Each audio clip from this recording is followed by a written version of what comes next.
Good evening, everyone. We're going to go ahead and jump right into this as we have a full hour here before the regular meeting. So I'm going to officially call to order this special called City Council meeting of the City of Manvel, December 4th, 2023 at 5 p.m. And we are immediately going to step into executive session. We have 6 of 7 members present. And so the executive session is City Council will convene into executive session pursuant to Texas Government Code Section 551.071, consultation with attorney to discuss potential legal matters regarding the sign ordinance, and we will step into executive session at 5:01 p.m.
Will reconvene from executive session at 5:24 p.m.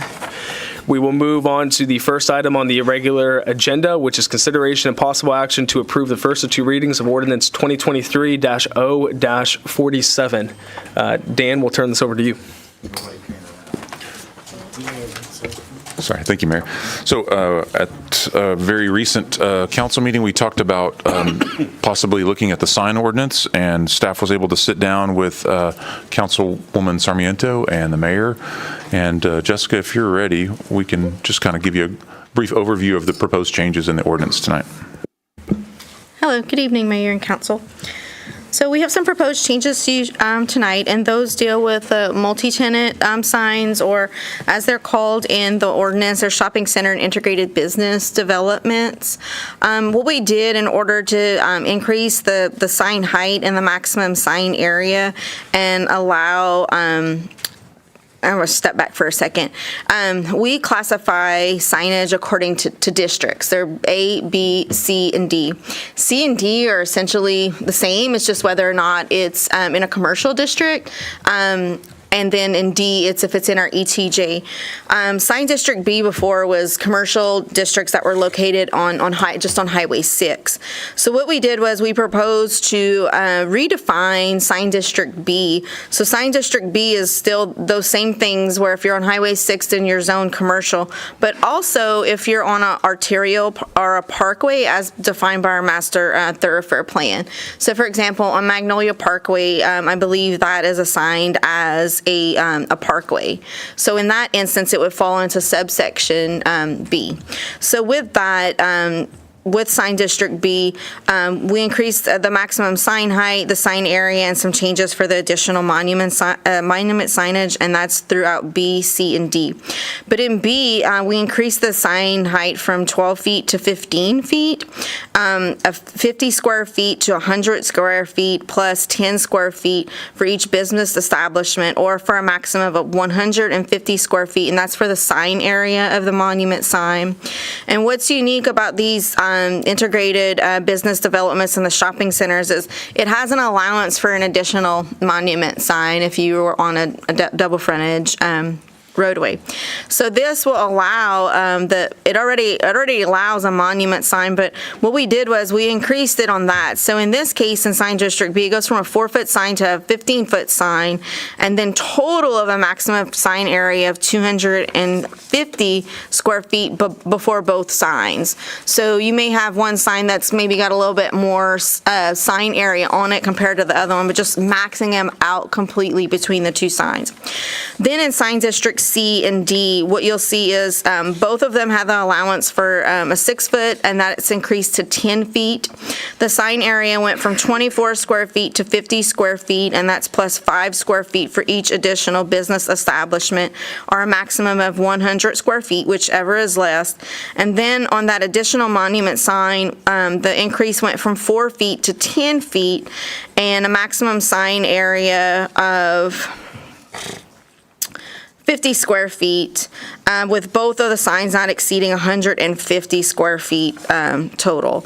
So because we were going up in the height in these signs, we figured we needed to increase the sign area so they would have something on there. So that's what we kind of brought before you.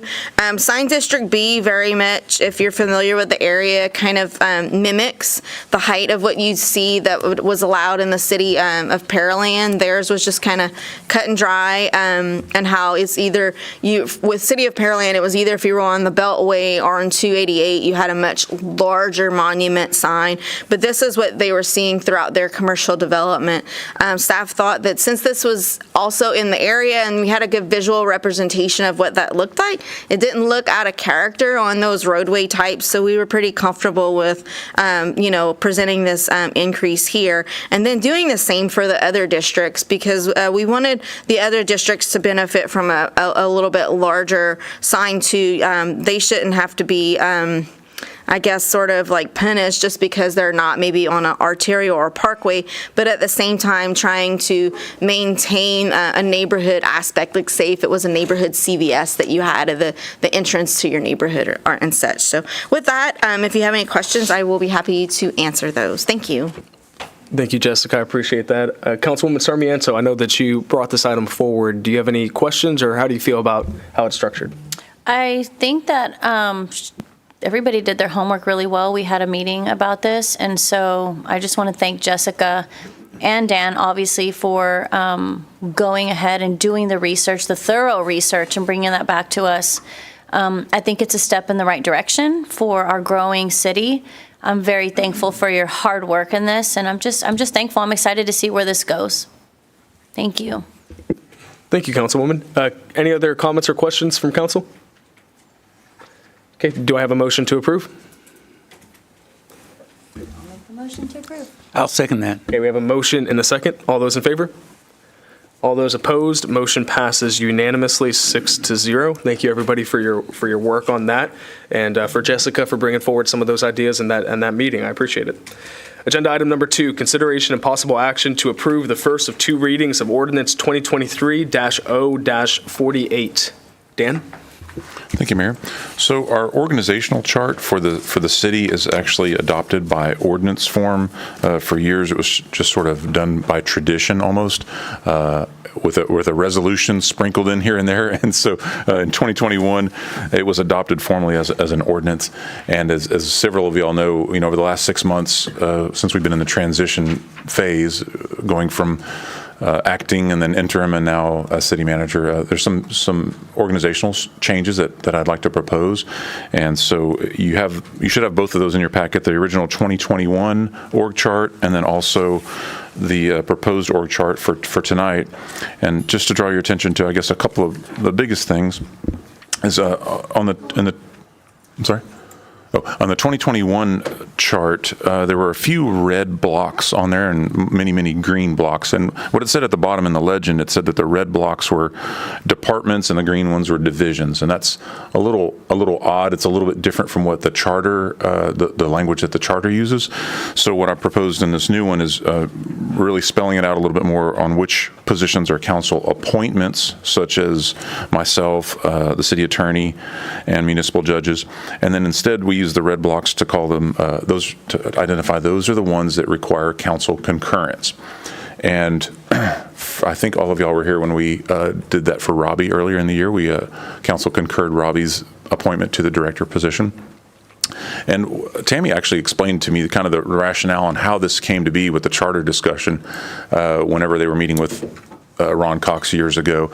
It wasn't so much as an idea of the council, with a thumbs up or thumbs down that this is the right person. It's concurring with the city manager, but more so than anything, it was to help those department heads know that if something happens and a new city manager comes in, a new mayor comes in, or what have you, that at least they can survive the transition, really. So that was, if the city manager came in and wanted to get rid of that person, that would need council concurrence as well. So it's for appointments, it's for terminations, and then also administrative leave. If I wanted to put a director on administrative leave, I would need your concurrence first. So anyway, it's semantics, but I think it's important because, since I mentioned Tammy was, to me, it stood out because her block, if you will, was green before, and that's not correct. It should be red, as mentioned in the charter, that's something, that position requires council concurrence. So what I'm proposing there is six department heads, the city secretary, like we have now, personnel director, and finance director. So right now, we have an administrative services director position. That is an open position. When Chris Thomas left, that position became open, and Kyle hired Rosie, but instead of putting her in that position, he put her in a finance manager position. So the proposal that I've got for you later on tonight is to make that official. Let's call her a director because she's survived the budget process. She's kept us all moving forward. So now that you've made me official, I'd like to make her official. So that position would be called the finance director position. Similarly, I don't know if y'all have realized it or not, but when y'all refer to Chad, almost everyone refers to him as the human resources director or the personnel director. Technically, his title right now is human resource manager. So I would like to make that official as well. So what you don't see anymore is an administrative services director position. Instead, that's into 2. And that way, I'm not normally a fan of silos, but I think when it comes to finance and HR personnel, I think those two should be separate. So that's what I've got proposed there. Development services and public works, those two stay as they are right now. But then the last red block down there, that is, it's new and it's not. It was there years ago and it was changed, but it's a public safety director position.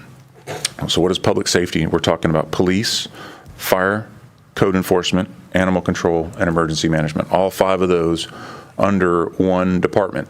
Now, technically, the charter allows, it has specific language in there that says one human being can be over more than one department. So that's fine. We could do that right now. But if you look at the old 2021 org chart, it has the fire marshal position reporting to the director of fire safety, which we don't have a director of fire safety. So really, the only difference is instead of the fire marshal reporting to the director of fire safety, they'd be reporting to the director of public safety. I'll take a breath, and if you have any questions about that, but that's the org chart before you tonight. Thank you, Dan. Are there any comments or questions from council? So what I'll add here, Dan, and I appreciate the work and the cleanup that's been done for this. I like it. I do. You and I have talked. I think at some point, this is still a lot of direct reports directly to the city manager.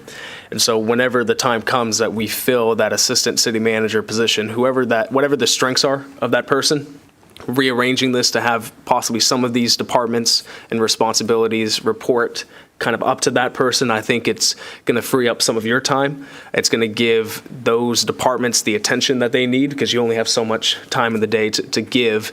But understanding who that person is and what their strengths are first will help us make sure to align the org chart there. So personally, I'm good with this. I think some of these changes are much needed changes, and I look forward to putting this in place. So with no other comments from council, I'll make a motion to approve. Do I have a second? We have a motion and a second. All those in favor? All those opposed? Motion passes unanimously, 6-0. So with that, I'll make a motion to adjourn the special meeting. Do I have a second? I'll second. We have a motion and a second from Councilman Oplager. All those in favor? All right, passes 6-0. Meeting adjourns at 5:36 p.m. And we will step right into our regular city council meeting for December 4th, 2023, with the workshop beginning at 5:36 p.m. We have 2 items here that are listed on the agenda, which is discussion with the Business Advisory Task Force on the roles and responsibility of the board and goals heading into 2024, and then discussion on any topic as listed on the current agenda.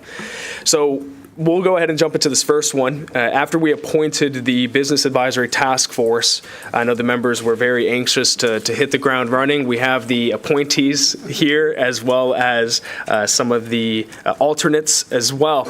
And so wanted to have this conversation. They're here for us to ask them questions. We'll give them an opportunity to come forward and ask us questions, but just talk about kind of the roles and responsibilities as well as some of the targets for them to hit. If anybody on council has anything specific you'd like for them to work on and look at, that way they can really hit the ground running. And so to kind of kick this off, I think first covering why was this task force created?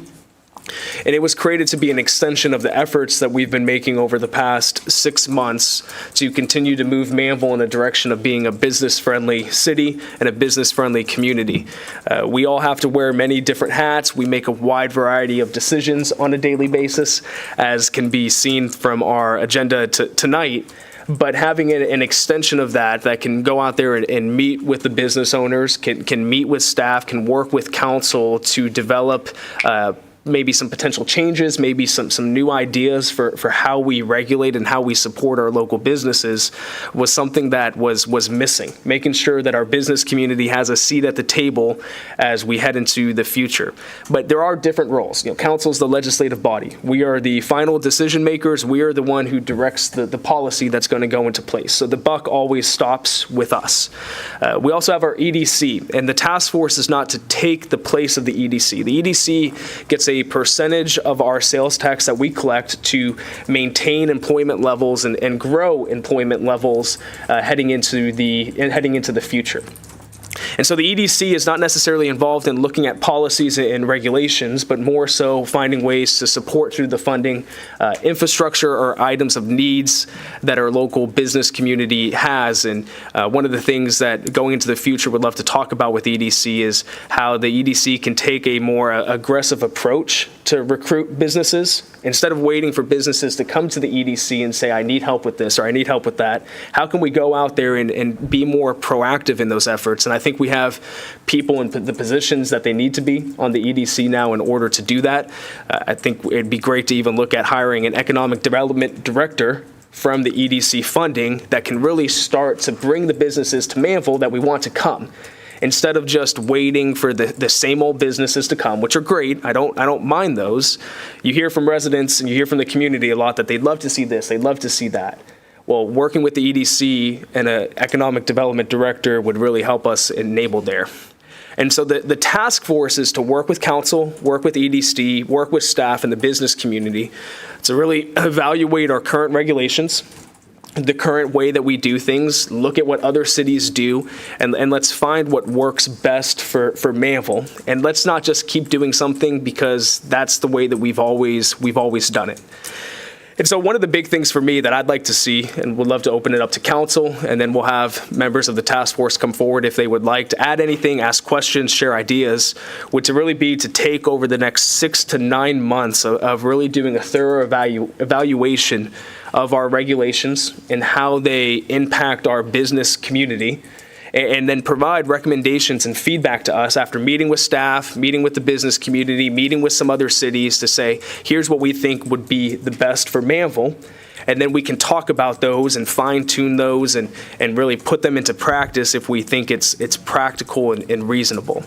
And so having them start meeting, because as a task force, they can meet very frequently. They can meet however they want, wherever they want, and can really start to dive in and have those conversations. Councilwoman Sarmiento has been starting to have business roundtable discussions, getting them plugged in with those and starting to collect that feedback, meeting with Dan and meeting with others to kind of say, what do we need to do here to support our businesses? Taking a 6 to 9 month period and then really lining it up with the budget cycle to kind of see, okay, if there's funding that we need to allocate as a city to do some things, let's take a look at that and really line it up there. So for me personally, that's one thing I would love to see the EDC start to do and really dive into and working with the EDC and city staff on that.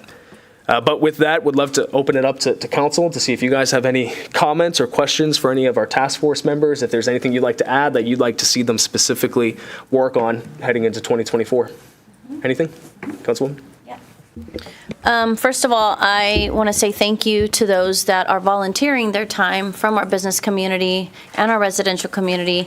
We've met, all of you guys have attended to the business roundtable that I'm putting on. And I think that this is phenomenal if we can actually make good use of the brains and the power, the cumulative power of everybody that has decided to volunteer for this. We've been messaging back and forth. I think there's a group where we're connecting and really having some collaborative, forward direction. I think that what I would like to see is that one of us get together, or somebody from the task force, EDC, and somebody from the round table to put something on the calendar to start brainstorming together. I think that I love your idea about hiring or looking at an economic developing director, sorry guys. And I think that this is a very strong move forward for one of the platforms that a few of us have talked about is making Manvel business friendly, moving Manvel forward, and we can't move forward without our businesses. And so this is a step in the right direction to get us basically looking at what are those ordinances that are hindering us, but also build a sense of community, which is super important for our businesses, and which is why the roundtables have been so successful. They're a sounding board for what are we doing right, what can we do better, and really just an open invitation to everybody. And we feed you, right? It's on us. I think that this is a very, very powerful move in the right direction. But that's what I would like to see. And then also I would like to see if any of them would like to speak during this time and introduce themselves if they want to. But I'm just thankful for anybody that is willing to give their time and their knowledge of their experience to make this better. Thank you, Councilwoman. I think that's a great idea, having that brainstorming session and getting a liaison almost from council to work with that task force is something I'd love to talk with you about. I think that's a great idea. Love it. Anybody else on council have any ideas, thoughts, direction? Need some time to think about it? I know the task force is always available. They're ready and willing to help out. While council thinks for a little bit, does anybody on the task force want to come up and say anything or ask any questions or share your thoughts at all? Please, sir, come forward. Nobody has stones, right? No stones at all. And if you can please just tell us your name and address and a little bit about yourself, that'd be great. So they can chase me back home? Yes, exactly. Yeah, That's it. thank you. We're coming for you. We're coming Hi, for my you. name is Paresh Motiwala. I'm 1.5-year resident of Manvel. Awesome. I think Tammy was the first one who fed me a lot of candies, so it was really awesome. And then we met Crystal the other day. That was the Halloween day, right? Yes, the I 30th. remember, yes. So Oh, 30th. my mortgage paying job is, I'm a data guy. So anything to do with data, analysis, collection, tabulation, that's my forte. My passion in life is enabling people to just get up and speak, develop their personalities, and so on. And the third most important thing is I like to get people together. So one of the things that I had shot as an idea the other day was I would like to see something like a business expo being held in Manvel, either in a school gymnasium or something like that, charge something minimal. That procedure is different, something we can attend later. But this would be a good idea for people to understand that, oh my God, there is a nice printer right next to me and I didn't know that. We started that in the Meridiana Business Network, but people did not have, like, what's in it for me syndrome, right? So they did not find too much locally, but I think bigger businesses will really help people drive. And before that, if you like, I can be a part of the group that can actually approach people and kind of put down everything in rows and columns as to what their problems they face on a regular basis are, what is the weight of that problem, and then we decide what we want to do. So again, my name is Paresh Motiwala, and I'm not running for president.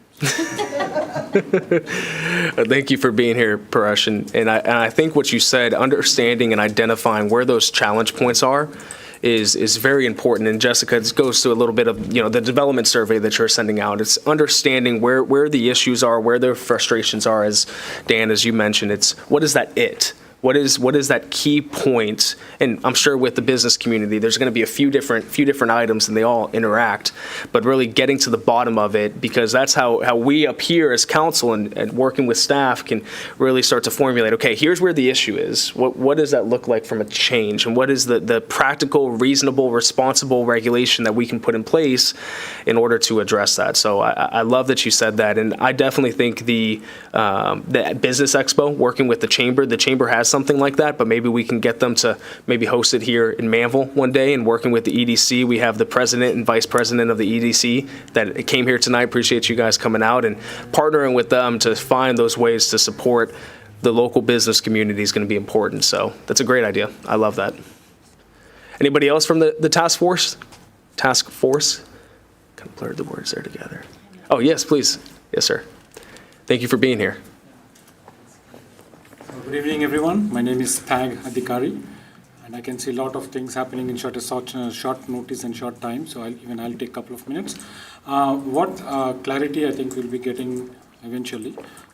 What clarity I was looking for is while we are looking to expand businesses, what kind of businesses are we targeting? Is it like small and medium businesses, or are we targeting large and enterprise level businesses who will expand like horizontally, or we are targeting more, or it's a combination? I think we need to get more clarity in that, and depending on that, I think we can take next steps in kind of supporting maybe residents of this city or even from elsewhere to help them identify some grants or give them a push or some incentives to set up their businesses. So I think that is because I myself know there are a lot of small and medium scale businesses and even large businesses which are present in other cities which are not in Manvel.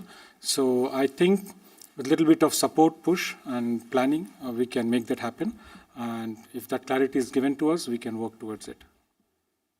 I think that's great. And I think that's one of the things that Councilwoman Sarmiento brought up, kind of sitting down and doing a little bit of an in-depth strategy session, specifically with the EDC and maybe the president and vice president of the EDC to talk about, okay, what is our strategy for economic development for the future?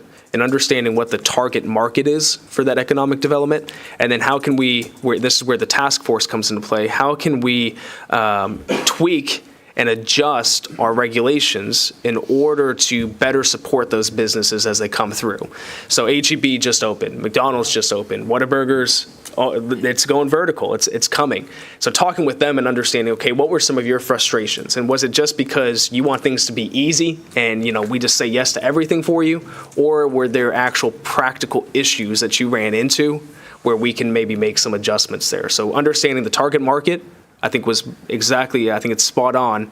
And then what can we do to make sure that we're prepared to send out EDC to say, okay, bring in that target market now, and we have the regulations in place to support those efforts.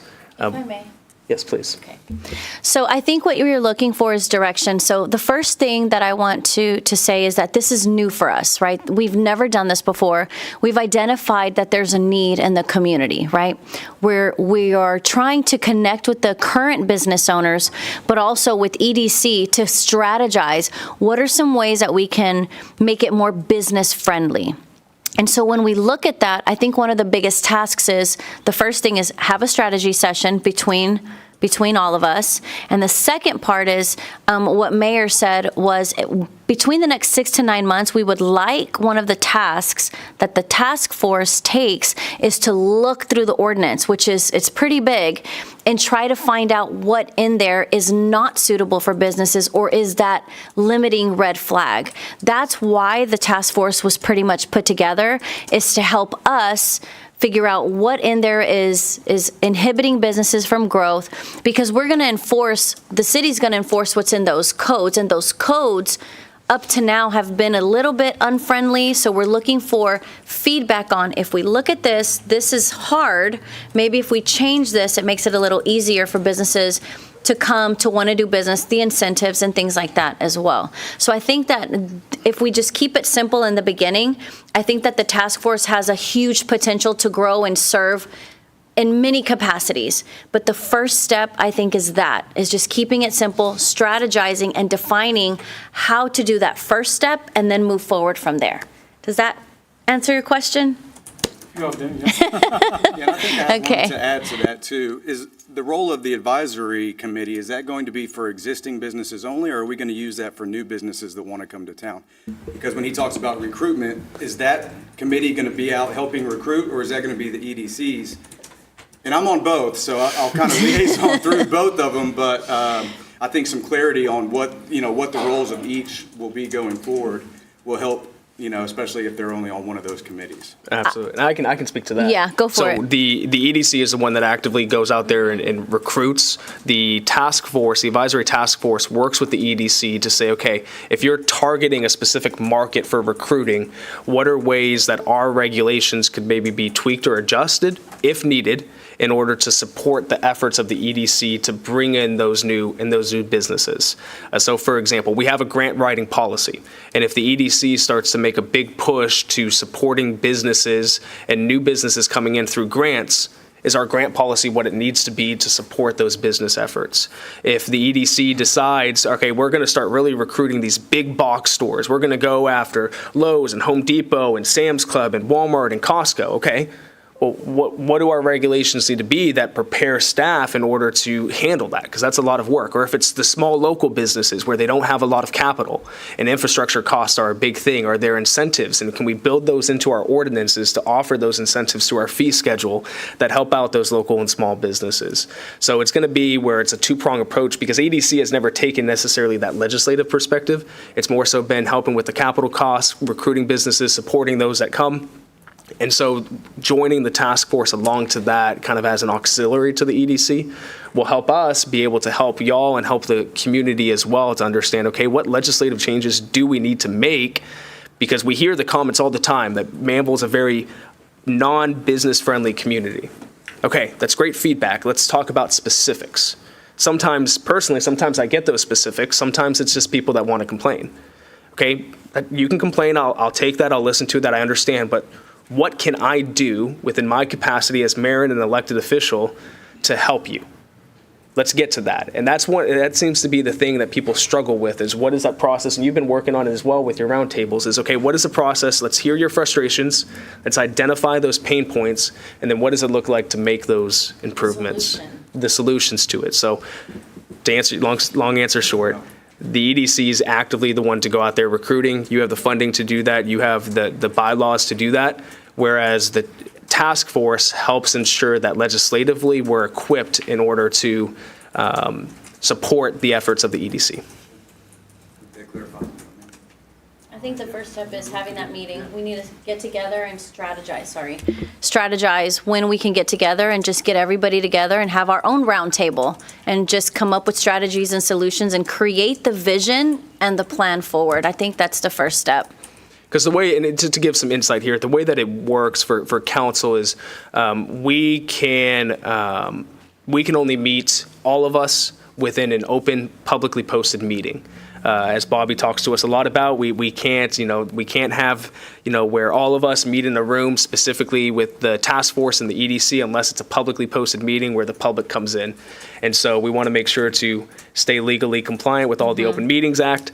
And so we wanted to at least start this discussion. So heading into 2024, we know what that first step is to take. And I think Councilwoman Sarmiento, you said it perfectly. We'll have to figure out how we can put together a brainstorming session with key representatives from each area of responsibility, and start to kind of hash out what that looks like. With that, if you don't mind, I would love to invite anybody that's here that owns a business, or I see Ms. Rubina back there, she's part of EDC as well, to the business roundtable that we're hosting at Keating Toyota tomorrow. If you want to be able to speak to anything, have questions, want to meet us in person, or give us an idea, please, lunch is served, and we would love to meet the business community there. Yeah, that was my only comment. Richard Drake here for Councilwoman Sarmiento's roundtable. That's just a mouthful. Can we just say CS? You can just call me Crystal, Councilwoman Crystal. But, I like the roundtable format, and it's a good opportunity for us as the advisory board to take feedback from multiple business owners, so you don't get a deluge of problems here, or you have business owners that are, I'm not going to tell the city I'm upset about this. They might get mad at me or something, right? I think it's a good opportunity for us to hear from business owners, current business owners, or people that are in development currently, and be able to convey that to you guys in a way of saying, I had a couple of businesses say this, so we asked 20 business owners, was this difficult? And 16 said yes. And that'll give you good data to say, this is something that really needs to be acted upon. Not just one person saying, I'm mad. Well, what are you mad about? I'm just mad, right? Which is what we mostly get. Yeah. That's kind of the vision I had for the board that group was to take feedback, kind of aggregate that data and present it to you guys so you can act on things that are really, truly problems, not just somebody complaining.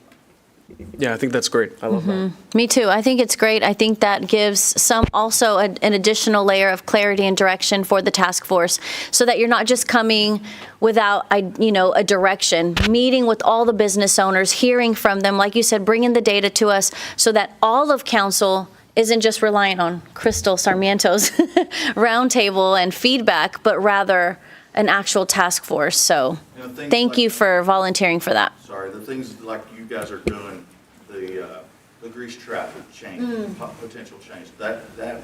That's what gave me the idea of being on this thing, is to be able to identify more things like that. And I appreciate y'all doing things like that. Yeah, absolutely. And Councilman Opliger, did you have something? No, No, you were just making some noises over there? I was gonna say something. Well, thank you, John. I appreciate that. And, staff, Dan, I want to open up to you guys. Is there anything that you guys would like to add to this conversation, or any thoughts? I know you guys have been talking and kind of strategizing about things and working. You guys are working on a lot. So just want to make sure that you have an opportunity to weigh in here. Just, big picture, the way that you started it off, and I adopted the "what is it" from Councilman Opliger. Actually, he's asked me that question, "What is it?" So we want that as well, quite frankly. Hopefully you see that we're open to input, because we're all professionals. We want to do a good job. We want to make ourselves proud and our family proud and our council proud. So if we know what the things are that can be fixed and help you with the mechanism to get there, yeah, we're all for it, for sure. And I want to say thank you, because Joe's and yourself attended the last business roundtable. That this is nothing to do with the city. I'll just full disclosure. This is Crystal Sarmiento from the RE Source putting this on, keeping her promise to the business community. But it's very intriguing to me when I have staff that take an interest in it and come, because it's, when you break bread and we eat together, right, it gives us an ability to connect and communicate outside of the stresses and the tensions of daily work life. So thank you for showing up to that. And the invitation does stand for staff, right? I wish I could have all of council there, but, Open Meetings Act rule doesn't allow us to. But thank you for that. All right, thank you, everyone. What we'll do is we will wrap up this workshop, unless anyone else from council has anything you'd like to add. So we will wrap it up at 6 p.m. Let's just take a 5-minute recess here, and then we will call the regular session to order.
All right, we are going to reconvene into the regular session here at 6:06 p.m. And one of the things I want to say is Brooke and the IT department have worked hard, and our meetings not only are live streamed through YouTube, but also through Facebook now for anybody to watch. And so thank you, Brooke, for your efforts. I think we're one of the only cities in the area that I'm aware of that live streams through YouTube and Facebook. So I love the transparency that's there. We have 6 of 7 members present. Councilman Ed Perry had reached out saying he would not be able to make it tonight, but we will miss him.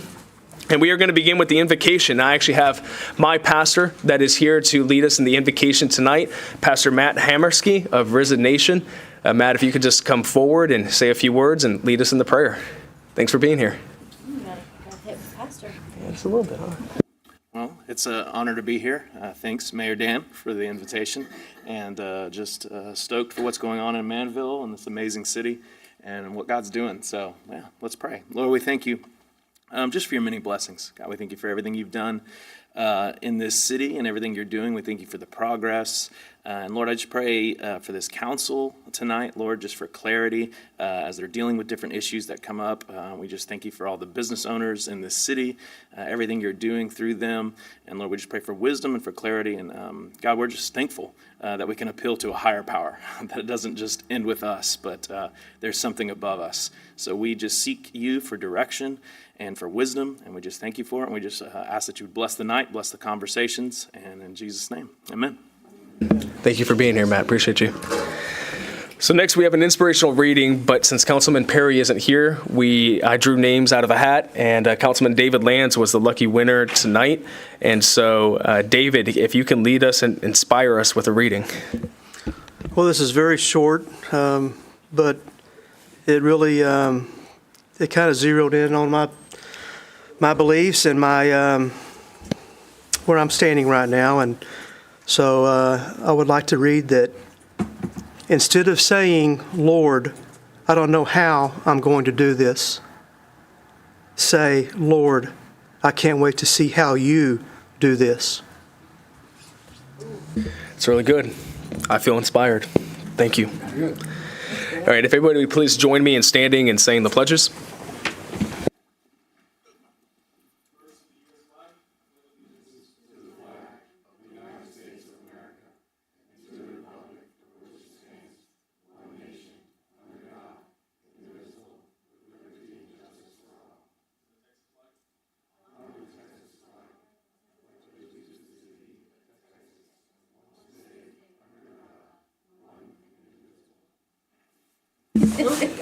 Thank you, everyone. We now have a presentation, and it is in recognition of the J.B. Hensler College and Career Welding 2 class for welding 24 door entry rams for the Manvel Police Department. What I'd like to do is, Chief, turn this over to you and Captain Day, if you can present what you have. And then I know we have some people from the J.B. Hensler College and Career Welding class that are here as well, and we have a special presentation for them. And Chief, is this the left-handed ram or is this the right-handed? I don't know which one he picked out. Taking everybody back a few months ago when I did my council presentation, one of the things that I was going to work on in this budget year was equipping the officers with the necessary tools and the means of basically doing their job in the event that we have a catastrophic event. We've already worked on that on several areas. One of the biggest things that we really needed was a door entry tool, which is basically a door ram. If you go back even further than that, in May, when the Robb Elementary shooting took place, one of the things that the officers did not have was a way to make entry into that room, which was a door breaching tool. I went through a training session back in September, one of the trainings that I have to do every 2 years, and they had a comprehensive study on the Robb Elementary shooting, and it was heartbreaking to watch and to hear what was happening in that school over the videos because the officers did not have the right equipment or the tools to do what they needed to do. Like I said, we've already started on it. We've purchased our ballistic shields. All the ballistic shields are in our supervisors' vehicles. We purchased 5 8 ballistic shields. Correct, we have 4 sergeants, 4 corporals that are in our supervisor vehicles. We're not going to stop there. We're going to purchase more of those. But we budgeted for a specific number of Rams, and I call Captain Day, my new Radar O'Reilly, if y'all know who that is. MASH, he's my new scavenger. And he was able to reach out to Heath Ashcroft with the Welding 2 class. Did I get that right? Yes, sir. At the J.B. Hensler School, and we furnished some material, and he had his students build these Rams that you see right here. And we were able to get 24 of them instead of the 4 that we budgeted for the same amount of money. And the reason why I wanted to bring this before council tonight is because the students that built these for us are normally just sitting there welding pieces of metal together, learning a craft. They were able to build something, a useful tool for the police department and the community, and I feel that this was something that they really needed to be recognized for, that they actually did something that is going to benefit the police department, the city of Manvel, and their community. So, did you have something? Well, Mr. Heath, if you'd be able to come forward, would love for you to talk about a little bit about the process that went into putting these together, and a little bit about what you guys do over there. Actually, I'll let my students explain it. I just supervised. They were the ones. Come on, Stu. So, Did y'all know that y'all were going to get put on the spot? I know. So, Good luck. Welcome to my world. kind of explain the process that we took in building these. Trent, you're good at talking. Okay. So, it all basically just started one day. Ashcraft was just, sitting in his chair, was like, all right, we got something to do today. We got a project to do. And we're like, project? And that's when he told us that the police department of Manvel wanted some battery rams, 24 of them, to get built. We ain't know why. But we could, we could probably put together the idea why they want to use it. And it took us, how long did it take us to put all this together? About a week. Took about a week to build them. Yeah, we were going to work. Yeah. Like we were, let's see, I think me and Jared right here. We started it off. We started the project off, and then the other classes finished it off for us. Yeah, we had several different periods doing. I'm not really sure how many. But We had 3 different periods working on it. We started with the raw material, took a blueprint for measurements, cut the material out.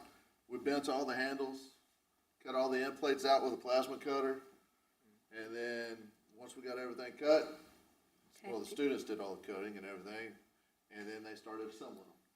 So, just kind of had a little assembly line going, and now we have our finished product. it was a pretty fun process, but hard work. I enjoy it, but I'm glad that I did it. Well, that's fantastic. You guys, it looks like you guys did some great work there. And, I hope, Chief, that you and the police department never have to put those to use. But if you do, then I know that you're going to be ready for it. So we have here actually a certificate of appreciation that we'd love to present to you guys and have council join to take a photo with you and each of the students as well.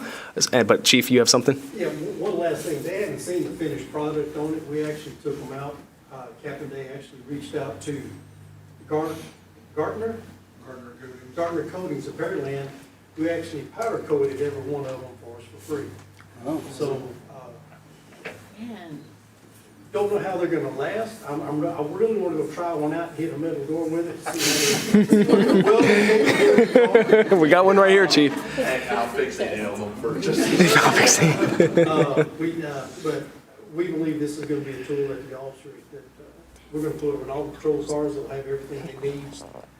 This is just part of the steps that we're preparing and getting the tools that the officers need in case we have serious incidents that they're gonna be using for.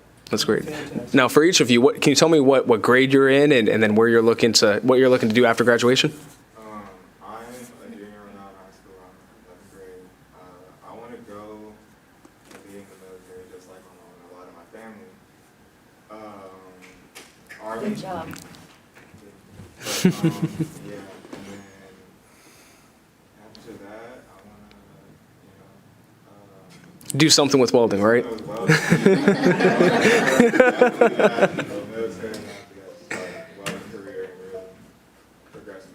That's fantastic. What about you, sir? I'm a senior, so after high school, I'm gonna do something with welding. I'm gonna find a school that has welding, and I might go into non-destructive testing or either underwater construction. Oh, that's awesome. Any of those. Very cool. Very cool. What about you, ma'am? I'm in the 11th grade, and basically, I just want to continue welding after high school, just become a welder. Underwater as well, or maybe this one in the sky, kind of give some balance there? Just basically, like, go to the pipelines and stuff. Okay, very cool. And then how many people are in your class with you? We actually, I would say maybe like 30. 30. That's great. Oh, that's awesome. What a lot of them doing there. Yeah, we Some of them are hard working, some of them aren't. So it just, No, that's great. Well, Council, do you have any questions or anything that you'd like to say to the students? Second. Anybody else wants to go? Councilwoman Sarmiento? Nobody? Go ahead. Go right ahead. I just want to say thank you guys for doing that. That's awesome. And then, sorry, but I'm just acknowledging the young, beautiful lady here that's in welding. Like, we hear all the time that so many women don't want to do the jobs that men do, and therefore pay structures, pay gaps, and all that. But I'm just so impressed with that. What made you decide to get into welding? well, when I was in 8th grade, when I heard about JPH, I was like, ooh, welding looks fun, like, you can make projects and stuff, like stuff like this, like, you know, creative things. So you went from being a DIY project person to wanting to weld. Yeah. That's awesome. And then, well, my uncle encouraged me as well. He's a welder. So, thanks. Well, I love that. Trades are definitely a good thing for the community. I'm sorry? She's a Oh, lefty. she's a lefty. There we go. Nice. There we go. Captain McLean will be very happy with that. No, that's great. Well, and hey, we might need some help with some welcome to Manvel signs in the future, so maybe we can use some welding skills for that. So, Council, if you can join me around on the side, we'd love to take a photo. Captain Day, Chief, Dan, if you could join us as well for this photo, that would be great.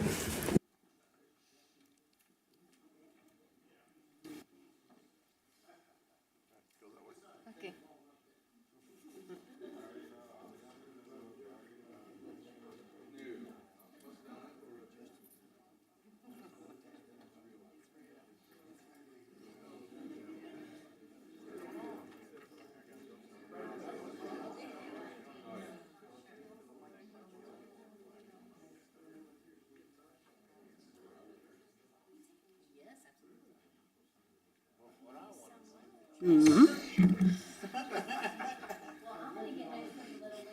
Can we get somebody to pick that up too, so we can? Yeah, absolutely.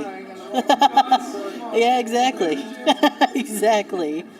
All right. Okay, 1, 2, 3. 1, 2, 3. All right. Yes, thank you. Would you send that one to me? Would you send that one to me? Thank you.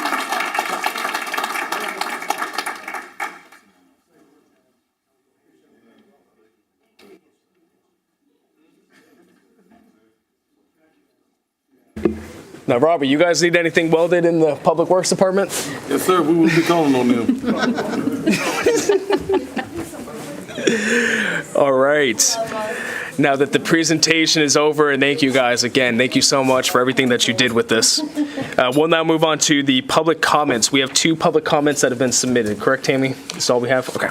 So the first that we have is Aaliyah Vinson.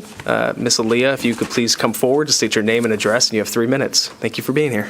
This is what, twice in 2 or 3 months? This is... That's right. My name's Aaliyah Vinson with Allen Boone Humphreys Robinson, and tonight I'm here on behalf of Brazoria County MUD 47.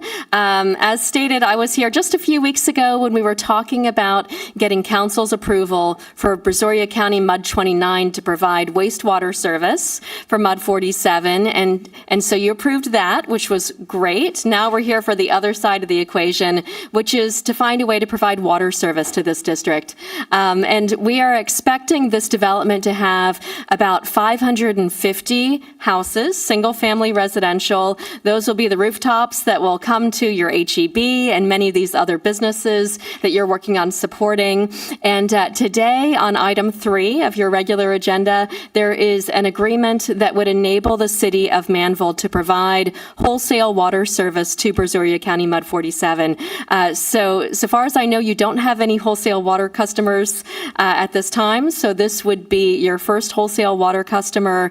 The district would be paying a capital cost for every single connection to pay for the costs of your water system, and then also would pay a water rate to the city for every 1,000 gallons that comes through the master meter. One thing that's a little different here is that the city would not be providing retail customer service.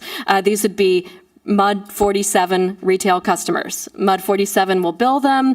Mud 47 would have to deal with any water terminations, which is no fun. Mud 47 would be responsible for maintaining their own water distribution lines inside of the district. So there would be a single wholesale meter, and the district would be paying the city for the water coming through that meter. And so you'll see in the way that that's structured, it recognizes that the city would not be bearing the role of a retail provider in this case, but simply a wholesale provider.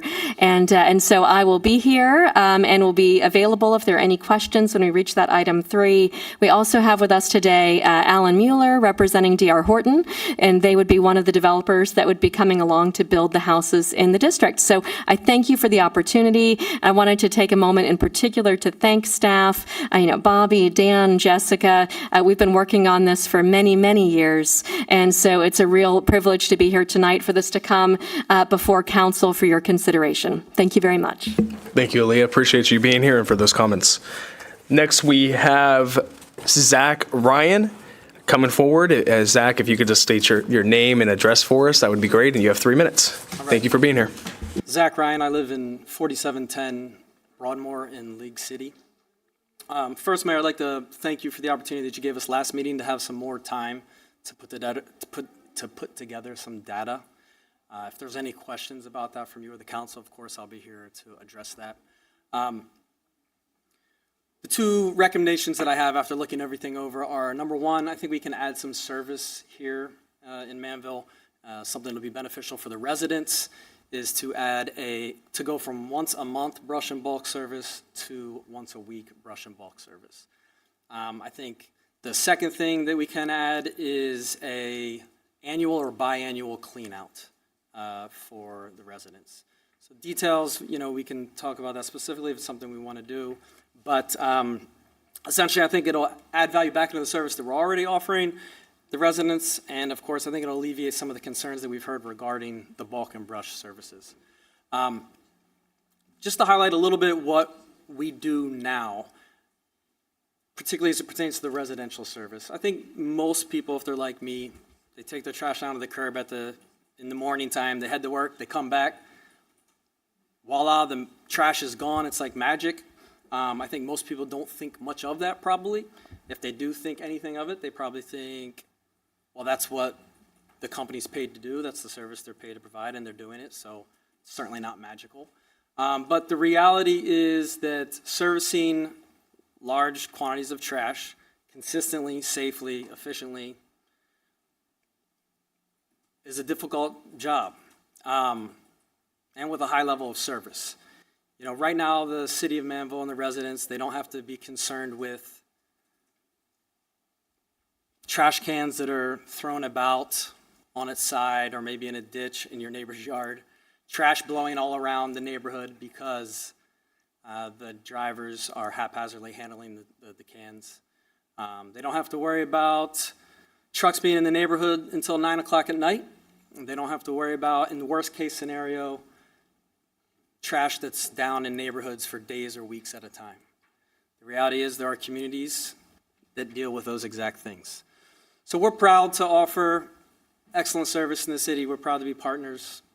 We would look forward to the opportunity, if it manifests, to continue to do that for years going forward. Thank you. Thank you, Zach. Appreciate you being here for those comments. We do have an agenda item, and I'm sure we'll have some questions, and we'll bring you back forward for those as well, so I appreciate it. We will now move on in the agenda if we do not have any more public comments to the city manager update. So Dan, we'll turn it over to you. Thank you, Mayor. I have several things to update you on. Most of them are calendar related. The first one being our staff had our longevity breakfast, or I guess our annual longevity breakfast. That was the week of Thanksgiving, and it was a big success. We had the breakfast here, and we're able to hand out sort of service awards, if you will. And of course, you know, we only have 4 folks that have been here for 15 years or longer, which is absolutely amazing. You know, Miss Elaine is 20 years, Tammy's at 19, almost 20. What is it, April? You're coming up on your 20 year. And then we also have Brenda. So we got to celebrate them, but then it's also pretty amazing. I just wanted to give you some highlights. So we have right at 95 employees right now. And of those 95, 45 are at a year or less. So you talk about how busy Chad has been. I know we highlighted this a little bit last time, but so 25 of those people are completely less than 1 year. 20 of them are right at 1 year. So anyway, we got to celebrate that, and it was a great time. The next thing I wanted to let you know is, and the mayor has it later on in the agenda, but I can't wait. I want to celebrate it now. I was able to complete performance reviews for all 9 of my direct reports. I had a goal to do that before December 1st, and met that goal by doing the last 2 on December 1st, but they're done. So we've tasked the department heads to dig in and try and get theirs done, if at all possible, by Christmas, so that when we hit the first payroll in January, then any updates that the council approved, we can put those into place. Next thing, I guess we'll talk about the items coming up. So this week, it's a busy week. Tomorrow is the state of the county. If you've registered for that, that is tomorrow at the Nolan Ryan Center through Alvin Manvel Area Chamber. On Thursday afternoon, we have SMDA meeting and the TERS meeting here in this room. And then excuse me, that's Wednesday. I apologize. That's Wednesday. And then, hold on. Hold, please. Yes, Wednesday. And then Thursday is Coffee and Connections here in this room as well with Manvel Area Chamber. So since we are hosting that one, it would be great if we could have council. Tammy, do we have time to post? It's posted. Perfect. Okay. So don't worry. If you're all here, then that's fine. We're posted in case of a quorum. And then next Monday, PD&Z, that'll be our final PD&Z meeting for the year next Monday. And then, of course, next Friday, so just not this coming Friday, but next Friday is the Parade of Lights from 5 p.m. to 8 p.m. Lastly, I'm working on a development agreement summary. I've shown that to a couple of you, but I want to have a breakdown of all of those different development agreements, because there are many of them, all the 380s and the TERS and all the different things that previous councils have agreed to over the years. So that's all for tonight, Mayor. Great. Thank you, Dan. I appreciate that. We now have the consent agenda. Any comments or questions on the consent agenda from council? Do I have a motion to approve the consent agenda? I'll make a motion. Okay, so we have a motion here from Councilman Lands and a second from Councilman Hudson. All those in favor? All those opposed? Motion passes unanimously, 6-0. We have no items removed from the consent agenda, so we'll move on to the regular agenda. And with council's consent, I'd like to move up agenda item number 3. I think agenda item number 1 is going to have some dialogue back and forth. And so, council, you good with that? Okay, so we will move up agenda item number 3, which is consideration possible action to approve an interlocal and utility capacity agreement between the City of Manvel, Texas and Brazoria County Municipal District number 47. Dan? Actually, I'm going to let Bobby talk about this one a little bit. He's been working most closely with Aaliyah. Well, you already stole my thunder, but the hard part was getting the wastewater out of the way, and when we did that, I guess last month or so, that was the hard part, and naturally the other pieces fall into place. The water's great. We've got the capacity. We worked out the charge, which I think we're going to have to revise slightly in the agreement that's distributed to you guys, the exhibit. I think we pulled the most recent rates off of Muni Code, but I think when we adopted the recent rates after the last rate study, they haven't been codified yet. So I think instead of $28, it's $31 or something. So we're going to revise that slightly for the exhibit. Other than that, we're happy to recommend approval, and if you have any questions, we can answer them. Thank you, Bobby. Do we need to make an amending motion first for those rates, or how would you like for that to be handled? Yes, if you could, it would be, we're going to charge them the same rate as people inside the city limits, even though they're out of the city limits. We're going to charge them the same rate with no upcharge because they're going to do all the billing and collections, so we won't have to perform those services. And then later on, I think when we do our next rate study, we're going to do a wholesale rate, add that to our wholesale rate study because we don't have one right now for wholesale. This is going through a master meter. So as the agreement says, they'll get the benefit of, if our rate study says it should be a little lower, they'll get the benefit of that. Otherwise, they're going to get the same rates as what city employee, with the city residents have, only we won't be doing the collections and the billing. Okay.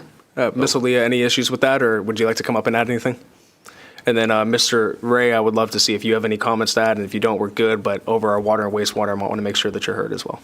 Sure. So just to clarify, as Bobby indicated, the Muni Code information did not take into consideration the new rates that you adopted in September, and those rates are $32.59 for the base rate for the first 2,000 gallons, and then the additional volumetric rate is $3.34 per thousand. And so we raised that tonight, actually, that we want to make sure that the agreement includes the proper rate, which is slightly higher, but that's the fair rate. And so we just would ask that that be included in the revised document as you approve it. Thank you. And Tammy, we'll get you the revision tomorrow. Thanks. And does this, Bobby, is this going to need a second reading as well, so we could approve it tonight and then prior to the second reading? No, it's not an ordinance, it's just the agreement, so one reading's fine. Okay, so we'll make an amendment motion there. So thank you, Lee, I appreciate that. Mr. Ray, anything that you'd like to add, or are you good to go? Perfect. Thank you, sir. So, council, what I'll do is I'll make a motion to amend the interlocal and utility capacity agreement to ensure that it has the same rate within this agreement as it is set up in the fee schedule for those inside city limits. Is that good, Bobby? All right. Do I have a second for that? I'll second that. Okay, we have a second from Councilman Oplager. Just beat you to the punch, Jerome. So all those in favor for the amendment? All those opposed? The amendment passes 6-0. So I will now make a motion to approve the agreement as amended. Do I have a second? Second. We have a motion and a second. All those in favor? All those opposed? Agreement passes as amended unanimously, 6-0. Thank you for being here tonight. Bobby, thank you to everybody for their work on this. We'll now move on to agenda item number 1, which is consideration and possible action to direct staff on the franchise agreement for the collecting, hauling, recycling, and disposal of municipal solid waste with Waste Connections of Texas, LLC. Dan? Thank you, Mayor. So we have several folks on staff that have been trying to help out with this exercise. Just as a recap, our agreement is not set to expire until, I want to say, June. Right, Tammy? June? But we need to let them know, basically before our next council meeting, if we're going to continue the contract or if we want to go out for bids again. So we have plenty of time to go out for bids if that's what we want to do. But if we want to stay put with them, then we really need to make that decision tonight. So Robbie's team has been trying somewhat in vain to get numbers from other companies. Since we don't have an RFP out there right now, they've been holding those numbers pretty close to the vest, and I guess I understand why, because it would be a competitively bid project, right? So we actually, Zach actually helped out contacting some of their other clients in some of the other cities, so he's provided some stuff. It came in late, about 3:30 this afternoon. I don't know if you've seen it, but it's in your packet now. So we'll try and best, we're going to kind of tag team this, I guess, all together on the project itself. But that's an overview where we're at, Mayor. Thank you, Dan. So the issue that I have with where we're at tonight, and I was hoping that we would see some, and maybe I wasn't clear at the last meeting, some amendments before us, because we're going to have to call a special meeting, sadly, which I don't think any of us want to do, because the reality is if we don't give notice before our next council meeting, Waste Connections, and I'm somebody that is by the contract, they have no obligation to negotiate with us at that point.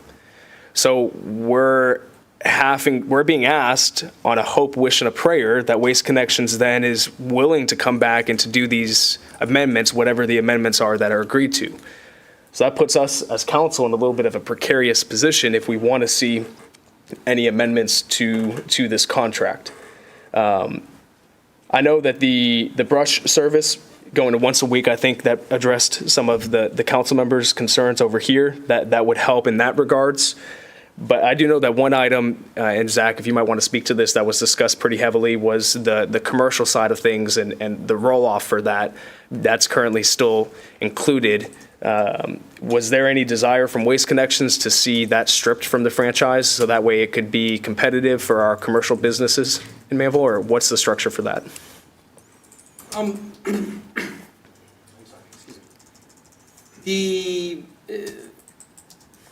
I think that's really, whether we service here or not, it does not hinge on that. If the city thinks that that's what it wants to do, to have its roll-off be more competitive, then that would be fine if we had the other pieces of the franchise agreement. I think the difficulty that the city will have potentially, or the risk that's associated with that, is that the franchise fee, then if you have multiple haulers in here, it's going to be harder to regulate and bill and make sure you're getting paid those fees. It is the smallest portion of the amount of fees that is received by the city.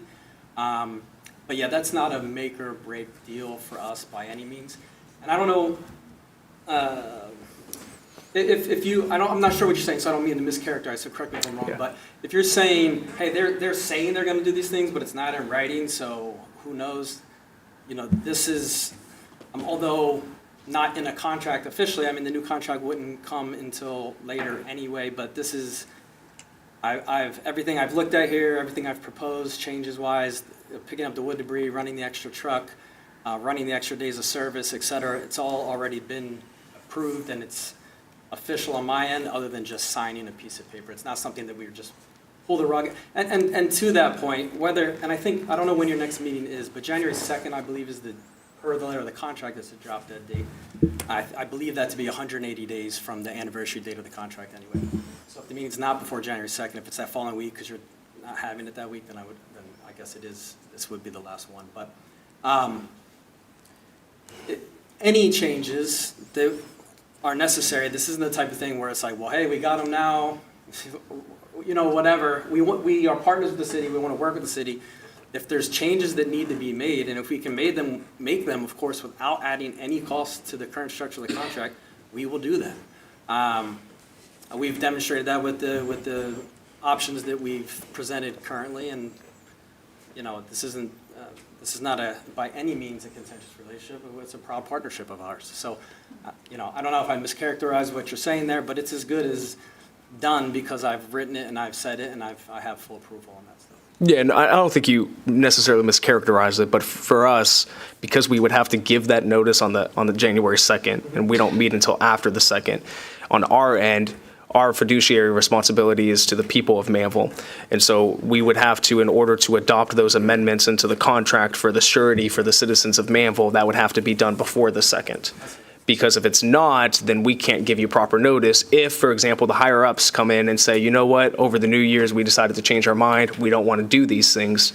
We want to get them locked in before that date in case, in the very slight chance, I always have to look at the worst case scenario sort of situation. Yes, and to that end, then I apologize that something more official that you could vote on and look at is not here today, written by the lawyers that work for our company, et cetera.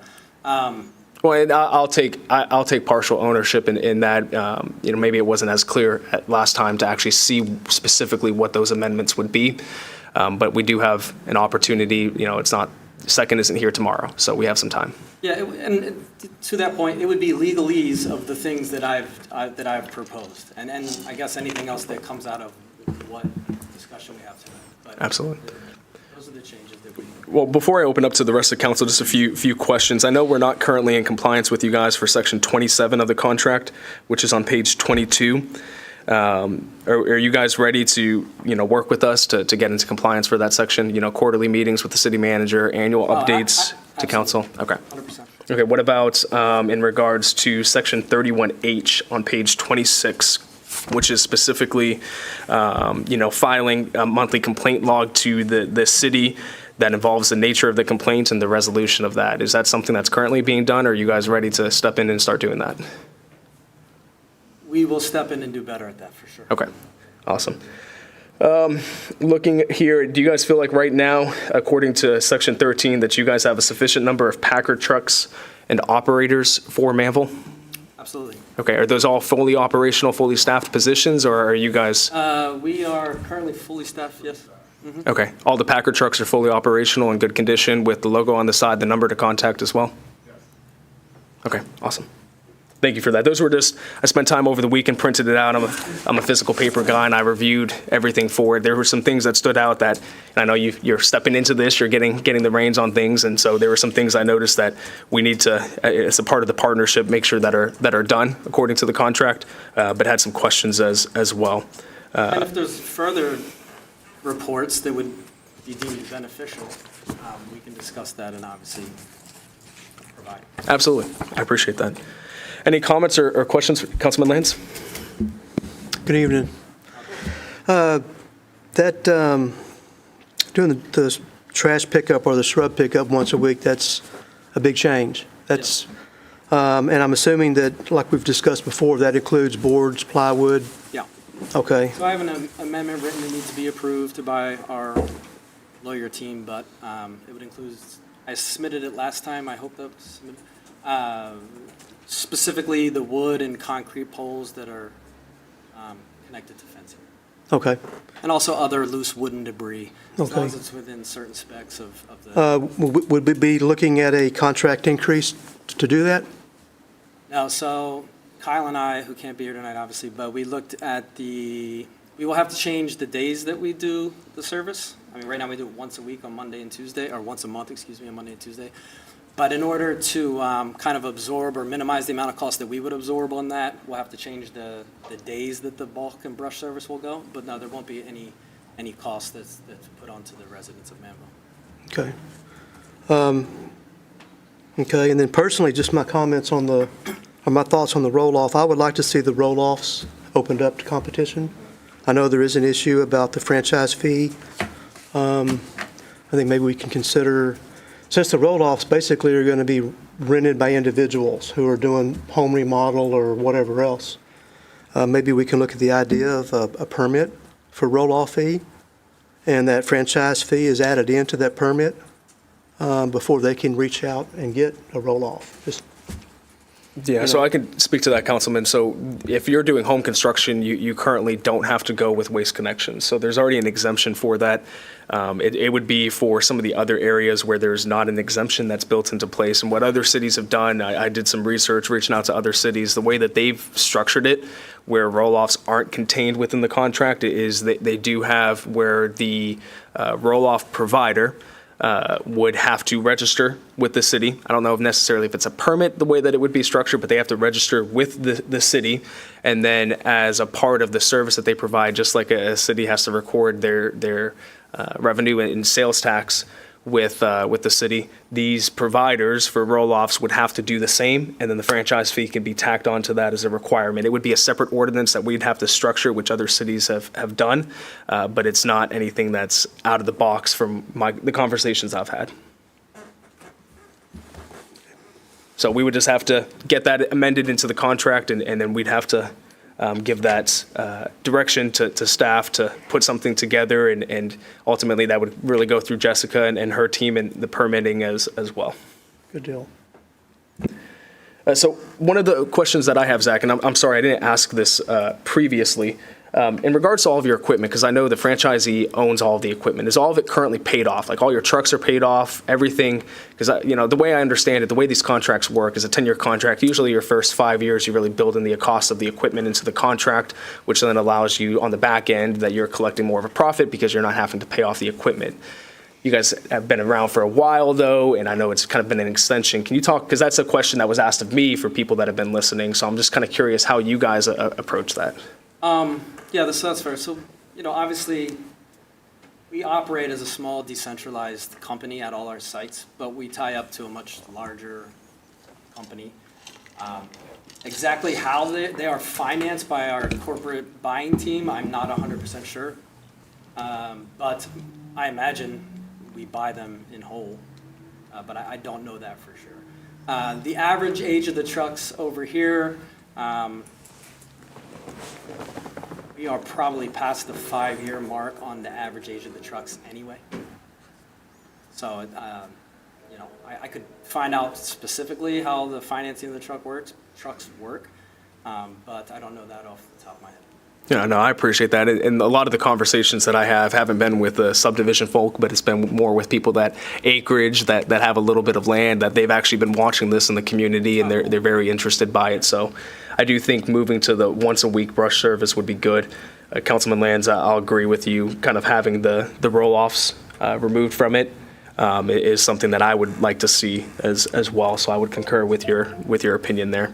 Anybody else from council, any comments or questions? Councilwoman Sarmiento? No, please, no, Councilman Noflager. So, no, I think today's a great example of the professionalism that I observe with your company, right? Like I said before, you drive down the street, all the except for the streets where the asphalt is extremely unlevel with the driveway, right? You can't stop that. The cans fall over. But for the most part, the trash cans are placed down on the ground, and that looks great. The heavy trash, I'm a regular user of that. I think it's a great service. Used it today. They picked up every drop.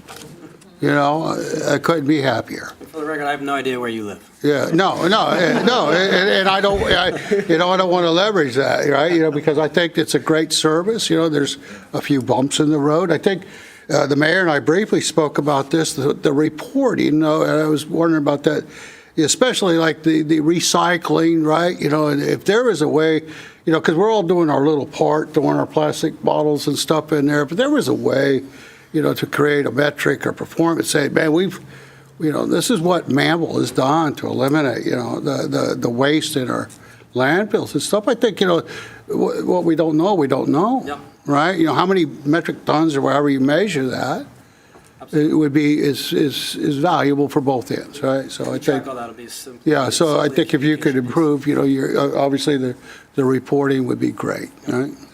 So, hats off to you, though. Thank you, Councilman. Councilwoman?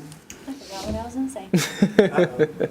I just wanted to say that I think the last time we heard from you, Zach, was that I'm always going to be in favor of friendly competition.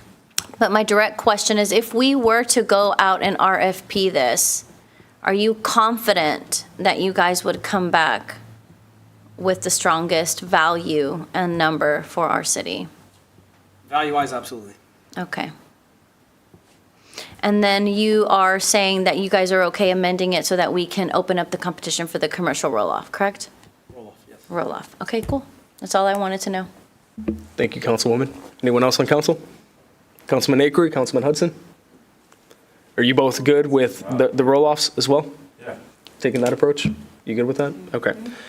So I think, let me ask council this, because we'd have to give the 180-day notice on January 2nd, would you want to see it on our first council meeting in January, which would be after that 180-day notice? Or would we foresee it? Dan, I don't know if you want to speak to that at all, kind of how we get this locked in before the 180 days, because that just gives me some heartburn. Sure, and so I was just reading through section 10, and of course, the drop dead date is June 30th, 2024. So 180 days prior to that is January 2nd. And that we do have a regularly scheduled meeting on January 2nd. That's our first meeting of the year. Oh, we do? So it's perfect. Okay. Perfect time. For some reason, I thought it was the 3rd. Second, right? That's not the 2nd's not a holiday? Because the 1st would be New Year's, so. First is the holiday, first is New Year's Day. We can't hear you. Tuesday, January 2nd. The 2nd, but so, yeah, what Tammy's saying is the 2nd is technically a holiday because of New Year's. Okay. Miscommunication. Sorry about that. That's mine. So we have Monday and Tuesday off that week? No. Right. Yeah, it would be after. No, I'm sorry. I'm looking wrong. Monday is the 1st. Right. Yeah. And the 2nd is the last deadline day. It's the same day. Yeah. January 2nd is the 180 day, and it's the next council meeting. Okay, perfect. So Yes. we could see We're still good. amendments, it looks like amendments for three main items.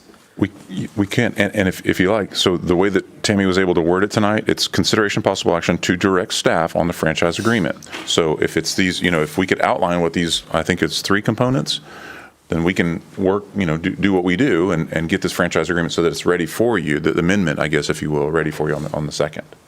Yeah, I just want to make sure we get those components so that we all hear I know for sure we talked about the, from once a month to once a week, bulk and brush service, opening up the roll-off to, how did we word it? How do you want to word that? Commercial? Yeah, just taking that out of the. Just taking it out? Yeah. Commercial roll-off. Okay. And what was the third component? And, well, so the third was the biannual cleanout. Biannual, Is that that's it? right.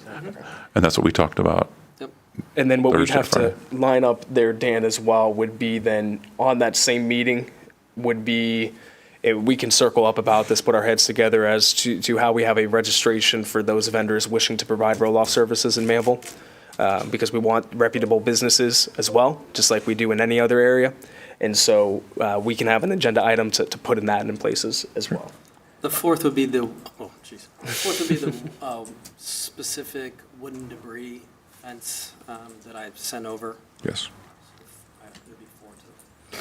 And then I think there's some small language things. For example, we have to have the point of contact as you, Dan, as the city manager, and some of those small little cleanup items. What I'll ask is, Dan, from staff's perspective, I know there's been a lot of conversations happening, a lot of meetings happening. Is there anything that you guys would like to see changed based off of feedback that you get from the community, based off of your interaction with the industry as well?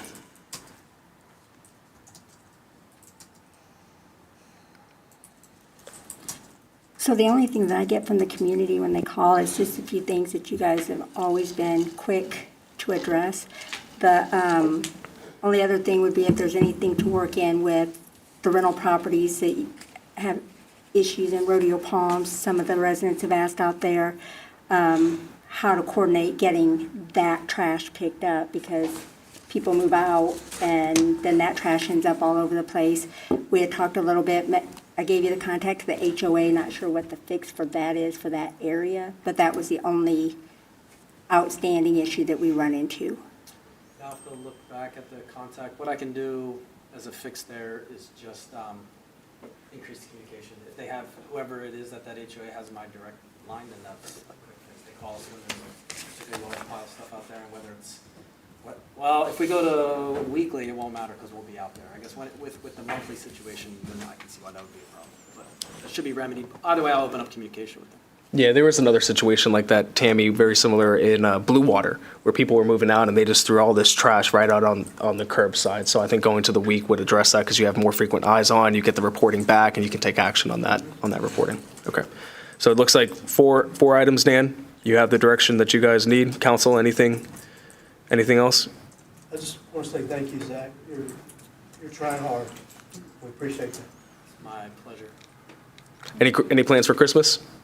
I will be local. I went to my sister's in Austin for Thanksgiving, so I'm just going to stay there. Nice. Yeah. Save the driving, save the traffic, right? That's right. Absolutely. Bobby, did you have something to add, or good to go? No, then,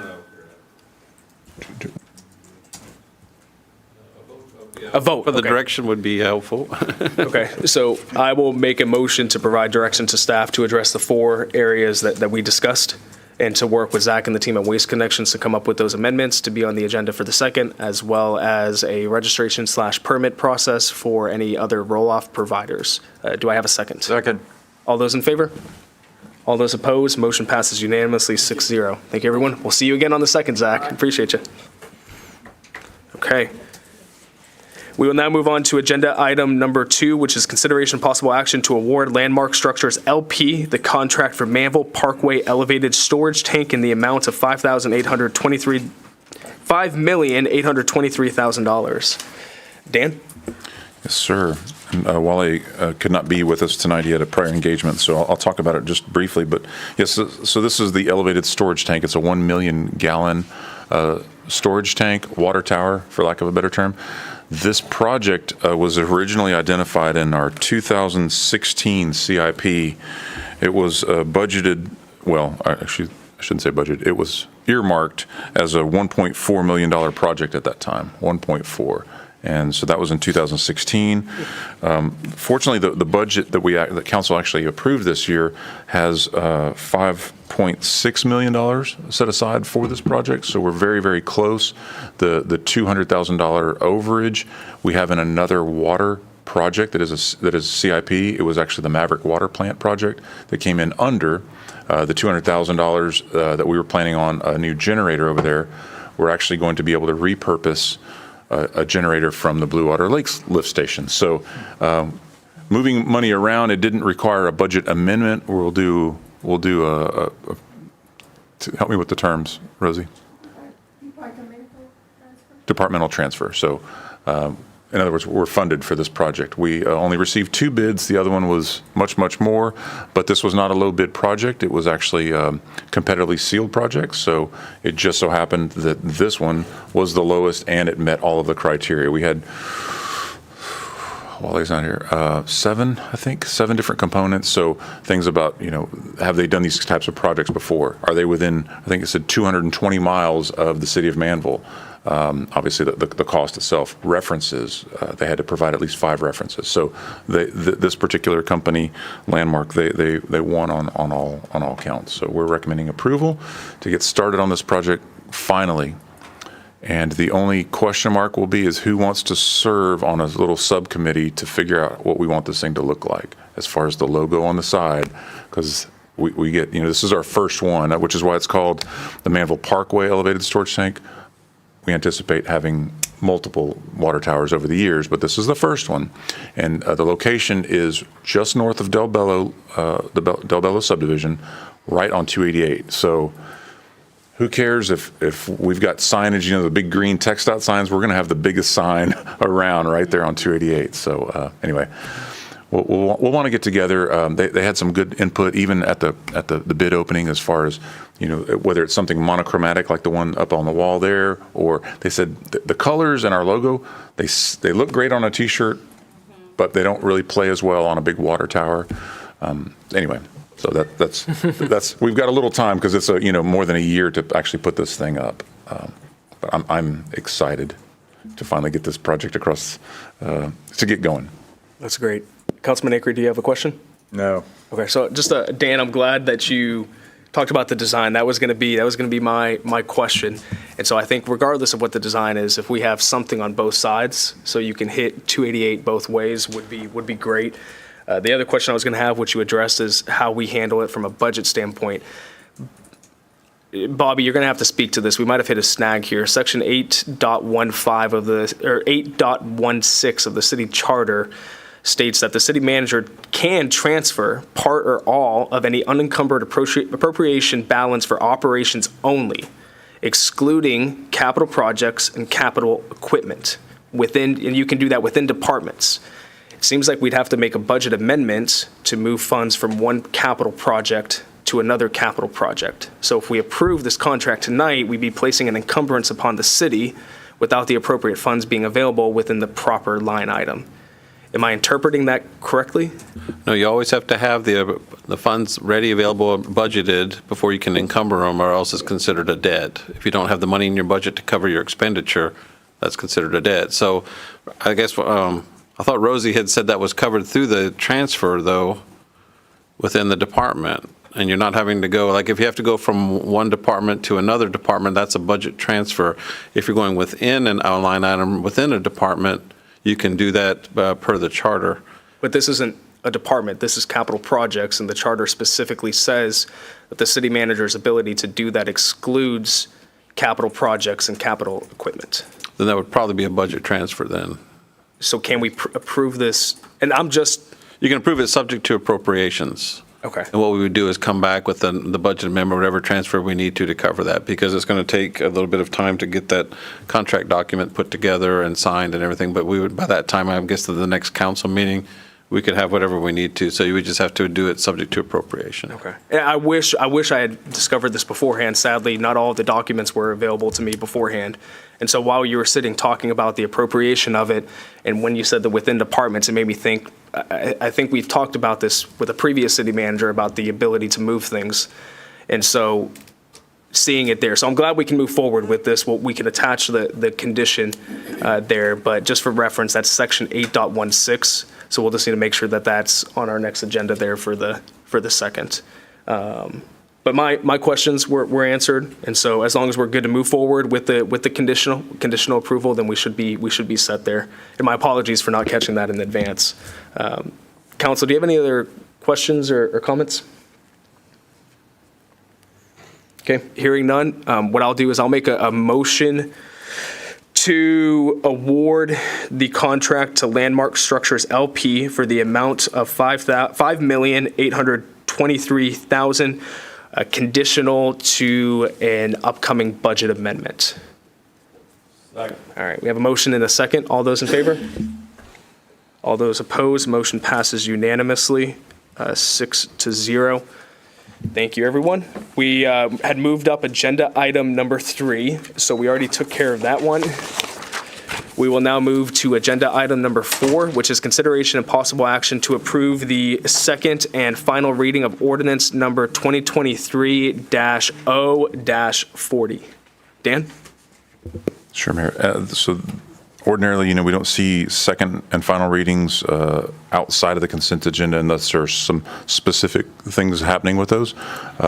This was one that I believe you asked to leave out, so that's why it's on there, if you're wondering, folks.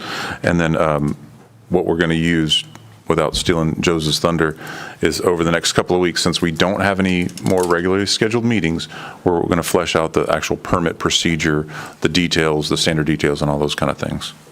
Now, I'll let you go. So at the first reading, this was allowed to move forward to the second and final reading, but we were given 2 directions.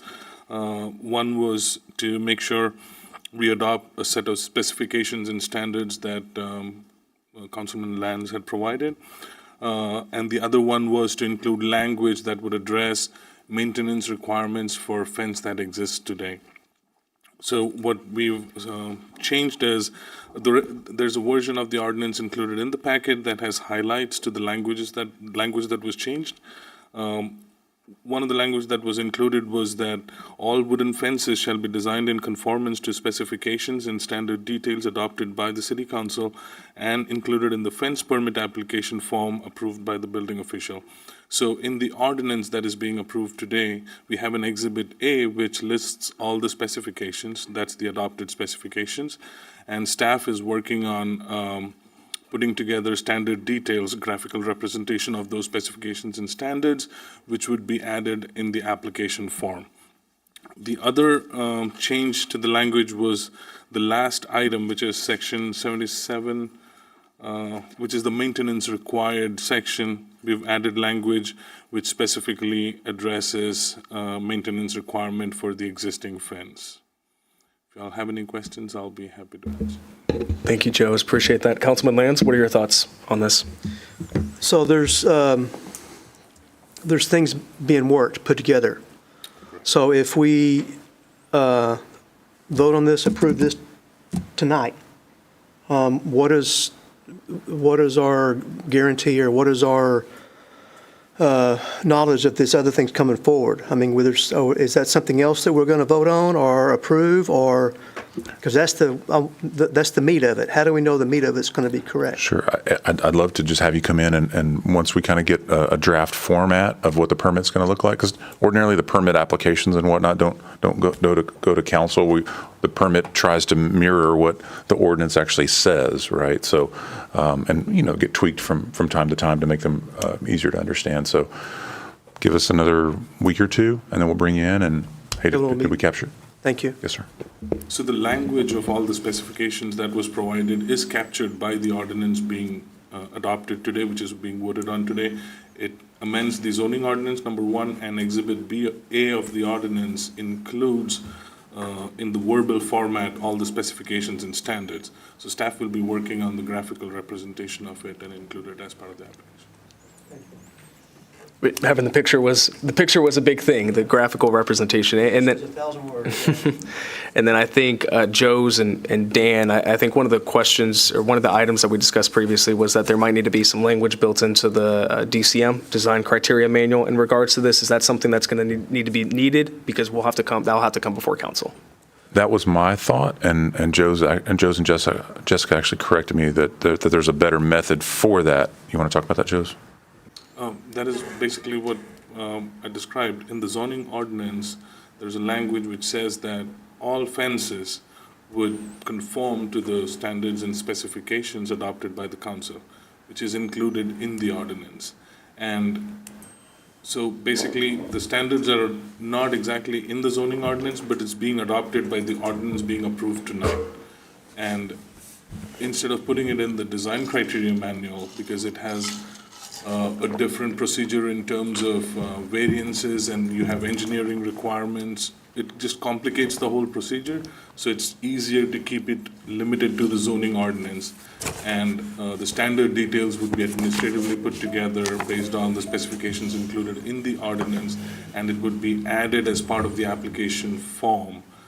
And it'll be out there for any applicant who would want to build a fence. Is that? Yeah, no, I'm 100%. I'm tracking with you. I think that's good. You know, you learn something new every day, so I appreciate that. Any other questions or comments from council? Okay. Councilman Lange, you want to make a motion for us? Oh, one second, hold on. Dan? Bobby pointed out that if you wanted to, you could make a motion you could combine items 4 and 5, since 5 is directly related to the fee schedule. Okay, so the fee, and let's just speak to that just for a second before the fee, the only thing that's being changed in the fee schedule is specifically a fee for this permit. Okay. Councilman Lange? I'd like to make a motion to approve items 4 and 5 of our agenda. Do I have a second? Second. We have a motion and a second. All those in favor? All those opposed? Motion passes unanimously, 6-0. And again, want to express my appreciation to everybody that was involved in reviewing this, providing feedback. Councilman Lands brought it forward. Staff really dug in and came up with some suggestions. We got feedback from the community, from PD&Z, from developers, and really put this together. So I appreciate everybody's hard work here. We'll now move on to agenda's item number 6, and I think that we can kind of group 6 and 7 together as well. So I'll read both of these out. Agenda item number 6, consideration possible action to approve the second and final reading of ordinance 2023-0-46.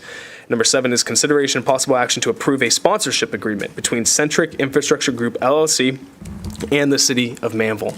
I think Dan will pass this right over to Bobby if I'm picking up the wavelengths right there. So Bobby, the floor is yours. No, thanks, Mayor. And I guess, unfortunately, I wasn't able to be here at the last council meeting because we had the flu. I believe a representative was here, and hopefully you've gone over some of the basics that they've asked for a natural gas franchise agreement primarily right now to serve Valencia subdivision, but this would also allow them to serve other subdivisions within the city. They're very easy to work with, and our primary concern, believe it or not, was not the money. It was about coordinating stuff in the rights of way with what we have to prevent any boo-boos from happening, because we have had some in the past, and we're very concerned about right-of-way management. And they were very happy to synthesize what they're doing with our right-of-way management ordinance, get a permit, get some plans, and we're very attentive to our needs, so we're very happy to recommend this. They're very good to work with. And also, not directly related to this in any way or contingent upon it really in any way, but they were willing to sponsor a city Christmas event to the tune of $15,000, and later on bump it up to $20,000 per year to be a city partner. So they are really wanting to enter into not just a business partnership, but also being a community partner as well. And that's the second item, is the sponsorship agreement. So you can thank the mayor for not being afraid to have an ask, and they were willing to do that. So we're able to recommend both items for adoption. Thank you, Bobby. And a question for you. I know there was some concerns with the language specifically regarding permitting and items along those lines. Those were removed and we're good to go there? Yes, that was the crux of it, and they were more willing to bend on that. So that was a big plus for them. Good deal. Thank you, Bobby. Any comments or questions from council? Do I have a motion to approve? I'll second that. All right, we have a motion from Councilman Lands, a second from Councilman Hudson. All those in favor? All those opposed? Motion passes unanimously, 6-0.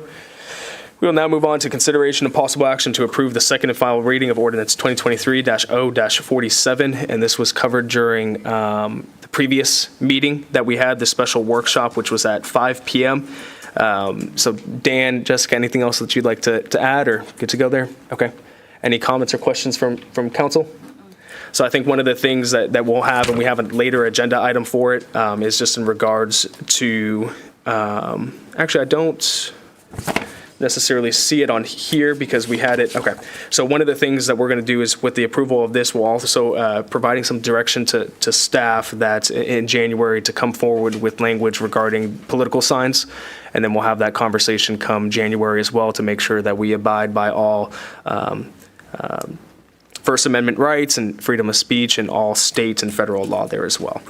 So Councilwoman Sarmiento, can you make a motion here? I will. I'll make a motion to pass or adopt line item 8 on the agenda. We have a motion. Do I have a second? I'll second that. We have a motion and a second. All those in favor? All those opposed? Motion passes unanimously 6-0 with also the direction to staff there. So we'll have this back on the agenda come January 2nd. So we'll see something possibly at that point. All right, moving on through here, y'all. We now have, just want to make sure I got it right. Yep. So proud of us. Agenda item number 9, consideration and possible action to approve the second and final reading of ordinance 2023-0-48. Dan, you had covered that during the special meeting that we had. And one of the things that I do want to make sure just to specifically call out is that, because it's one of the things that I was looking at, and I think it's important to mention this, that council has the authority, according to the charter, to concur with the department heads that are the positions that report directly to the city manager. And one position that previously was not in what was passed in, I guess, 2021 was not a department head, was the fire marshal. But we were asked, where we were given the courtesy of previously concurring with that decision based off of things that had happened in the past. But it's important to understand the administrative duties that we give to the city manager. So that we concur with the hiring and firing of the department heads, but all of the other employment decisions are directly the responsibility of the city manager according to the city charter. And I think that's an important item to call out and make note of. For agenda item number 10, or number 9, my apologies, any comments or questions from council? Okay, do I have a motion to approve the second and final reading? I'll make a motion. We have a motion. Second that. Oh, motion from Councilwoman Sarmiento, a second from Councilman Hudson. All those in favor? All those opposed? Motion passes unanimously, 6-0. What I'd like to do is group items 10 through 12 together, and we'll see, Dan, if there's anything you want to add, we'll open it up to council as well, but I'll read through all of these. Consideration of possible action by the City Council to concur with the City Manager's decision to name Keith Traylor as Public Safety Director as required by the City Charter. Consideration of possible action by the City Council to concur with the City Manager's decision to name Rosa how do you say your last name, Rosie?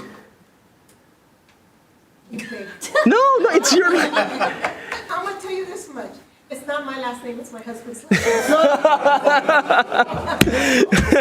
name. So we'll say Rosa Donaire as Donade as Finance Director as required by the City Charter. Consideration and possible action by the City Council to concur with the City Manager's decision to name Chad Dumont as Personnel Director as required by the City Charter. Dan. Thank you, Mayor. The only thing that I wanted to mention is sort of related back to the org chart that you just approved. So Keith Traylor as Public Safety Director. Chief Traylor is, I don't want to say scared. He's probably not scared of anything. Conscientious. I don't know, whatever. I can't do it. It can't come out. Concerned, there it is, about not still being the police chief. He's still going to serve as our police chief, just to be very clear. So at some point in our future, some of those boxes that don't have a person assigned with them just yet, those positions will come about. But he's still our chief. We're just expanding the other departments that he's looking at as well. So. I think so. It's going to be hard. When I call him Keith, yeah, it's just odd. How do you pronounce your last name? I've been addressed by lots of names. So Dan, just a few questions that I have, because one of the concerns that I have is I always personally feel like the police chief and the police department should always have a direct line to the city manager. And one of the things, and maybe this is more of a comment that I would hate to see, is at some point if you have somebody that's separately the chief and separate than the director of public safety, there's not that direct line. And so I think that's just something to be conscientious of. I got you there. As we head into the future, because I want to make sure that the police department feels empowered and having the direct line, because that's a very important thing. One of the questions that I had, and I think I might have sent this to you earlier, I think it's important just to note, if you can speak to it, is with placing these three individuals, which I think all three of these individuals are more than qualified, more than capable, and I'm proud to support each of these appointments. I think they're very well deserved, and it speaks to the quality and breadth of character and capabilities that we have within the city. So it's a special this is a special moment. But in regards to the budget specifically, I know that these are some different titles. These are some director titles. Can you speak to the budget implications of this, and kind of how that sits? Because that's something important to note anytime that somebody gets a new title there. Sure. So there will, I haven't talked to them about this yet, because, I wanted to make sure that we had council's concurrence, of course, with these decisions. But with increased responsibility, I feel like there should obviously come increase in salary. We do have lapsed salary for several positions. So just need to sit down and go through, put pen to paper, even with some of the other positions in the org chart, for instance, now Tammy will be over public information as well, and municipal court. She's been doing that practically, but these are new job responsibilities for Tammy as well.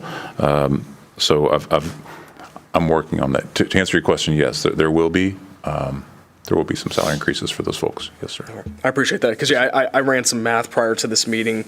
If you take the 100% of the expenditures for the year, we're currently 2.25% behind where we should be, which is roughly about $320,000 in expenditures if you broke it out by the 8.33% on a per monthly basis. So with the lapsed salaries as well, that opens up the money in the budget. So I think we have that cushion there to make these decisions. So to be clear, not too much of a cushion, guys. Not too much. Not too much of a cushion. The appropriate cushion. Yeah, so, we'll see. But, expenditures lag, of course, and you kind of have things as, seasons ramp up. Once it gets into more of the road work seasons that you have, Robbie, your cost expense increases there.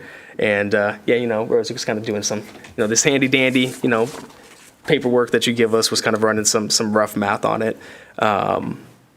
Okay. Well, I think that answers all of my questions. Council, any comments or questions that you guys have? Okay. And I do want to, Dan, give you a shout out for this. I know that you took a collaborative approach with talking with kind of the repositioning and reshaping of how this would look. You did not take a dictator approach saying this is the way it's going to be, but you wanted to make sure to have the conversation there. And I think that's something we're doing across the board here in Manvel. And I appreciate you doing that, making sure that people were comfortable and where they felt about the changes that were coming. And so I want to give you public recognition and applaud you for that and say thank you for taking that approach. Thank you, Mayor, for recognizing that. And it's not the straightest path, quite frankly. It's not the easiest. It would be much easier to just, hey, here's what we're going to do. It's like with, why are we doing this? Because I said so. It'd be a lot easier to do that, but that's not in me. So, I wish I could tell you at 100% buy-in. It's very, very close, but it's not 100%. But that's okay. So I did get input, and actually very, very good input. Some things that I hadn't considered at all. Hey, you're the expert in this particular field. What else do we need to have here? Who's the right person? So. Yep. Thank you for noticing that, Mayor. Absolutely. So what I'll do is I'll make a motion here. So I want to make a motion to concur with the city manager's decision to name Keith Traylor as a public safety director, to name Rosa Donner as the finance director, and to name Chad Dumont as a personnel director, to join Jessica Rodriguez as director of development services, Robbie Hall as director of public works, and then Tammy Bell as the city secretary. Did I get that correctly? All right. Do I have a second? Second. You have a motion and a second. All those in favor? Motion passes unanimously, 6-0. Chad, Rosie, Chief, congratulations. Brooke, are you wanting anything for social media here? Are you wanting a photo or anything like that? You do it afterwards? Okay. All right.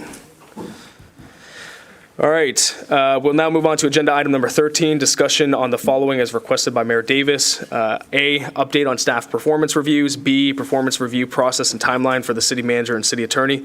I just want to focus on B first for a second. I know there's been a desire expressed by multiple people on council over the past few months to have a structured approach to how we give our performance reviews for the city attorney and city manager to ensure that we equip them to succeed. Because as we talk a lot about, as they succeed, we succeed. There's an opportunity to make sure that we provide them with good feedback as we move forward. And so what I'd like to do with council's concurrence is that we would have an executive session on the 2nd, so that way we can start off 2024 with giving them their reviews. And the way that we would have it on the 2nd there would be, we would talk as council first about what the approach is that we want to take with the reviews. And then if we're prepared on the 2nd to give the reviews to them in a structured manner, we would then do so.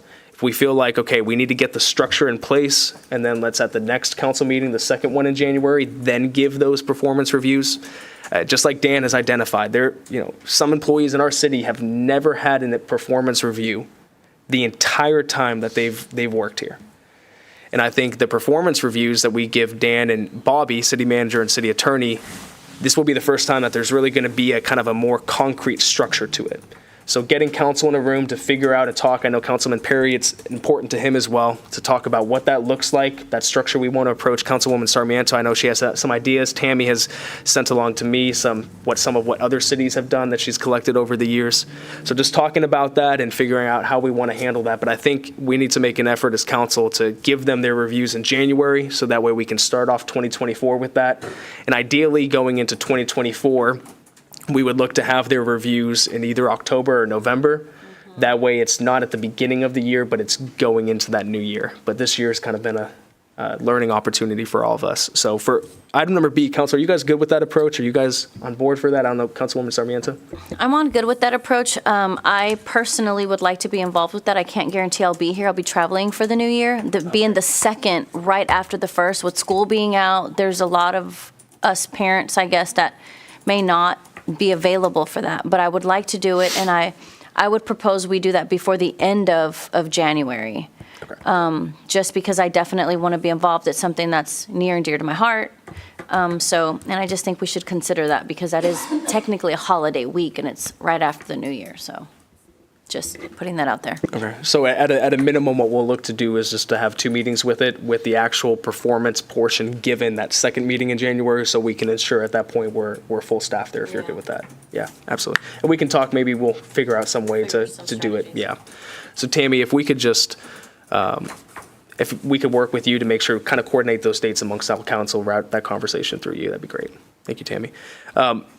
Dan, you stole the thunder there for item number A. You were excited about that. But I think it's one thing that's important here is to highlight the structure of how you did this, your philosophy and your approach to it. Can you speak to that for us?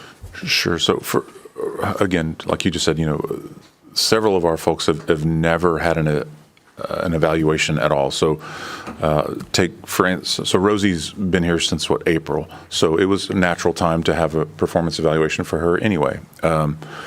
Chad's been here, 2 years? Yeah.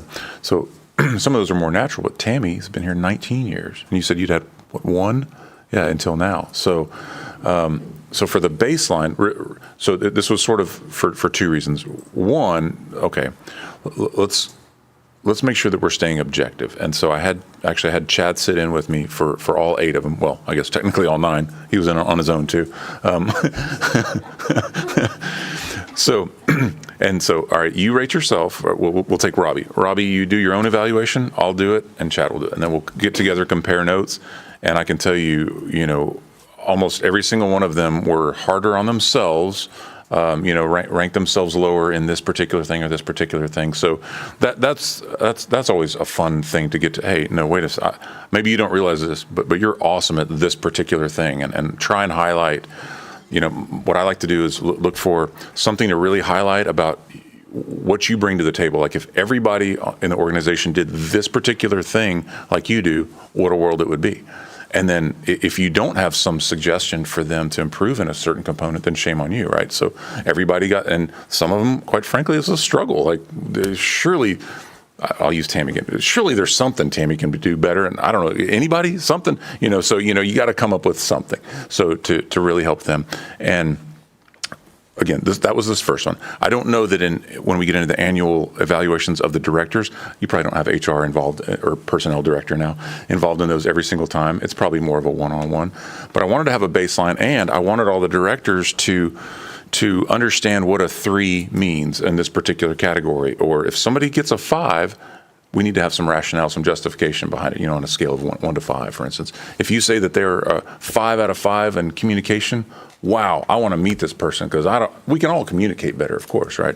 So wanted to make sure that we're all on the same page. So whenever Tammy goes to sit down with, I don't know why I keep picking on you, Alyssa and Megan and whatnot, or when Rosie sits down with Brenda and with Tristan, we're all on the same playing field. We're all on the same, we understand what we're looking for. We understand the process. And part of where that came from is something that Chief said early on in the process that he had seen, if you don't do these right, if you don't do these correctly, then if you and your supervisor, your immediate supervisor don't get along, well, then maybe there's, numbers are misconstrued a little bit, or, there's miscommunication there. And we don't want that to happen. This isn't meant to be a gotcha, and shame on you again if you got to the 1-year point and this is the first that you've ever heard of this particular thing, right? If anybody got a 2 or a 1 in any category, then we're setting up another meeting very, very soon after that to make sure, hey, let's concentrate on this particular thing. So, am I losing my audience? So it was a lot of fun. I mean, I do like to do these. When I had my own company for so long, I didn't get to do these evaluations. So it was fun to. Hopefully, it was a positive experience. I mean, to pour in and really celebrate the positives, because we do have a fantastic team. That's not lip service. I mean, this is a great team, and I want to make sure they know that. We're not perfect, though, so how can we improve, right? Yeah, no, I appreciate that. And I think that's the philosophy that we're seeing from our city manager, and that's the philosophy that we should take when we give the performance review of the city manager and also city attorney, because it starts from the top. Highlight what they do well, but also make sure to call out and recognize and document the areas for improvement. I know something the city of Pearland did that was very well. What they do is they tie in, because, as a part of Dan's specific city manager review, we have to tie in some goals to that.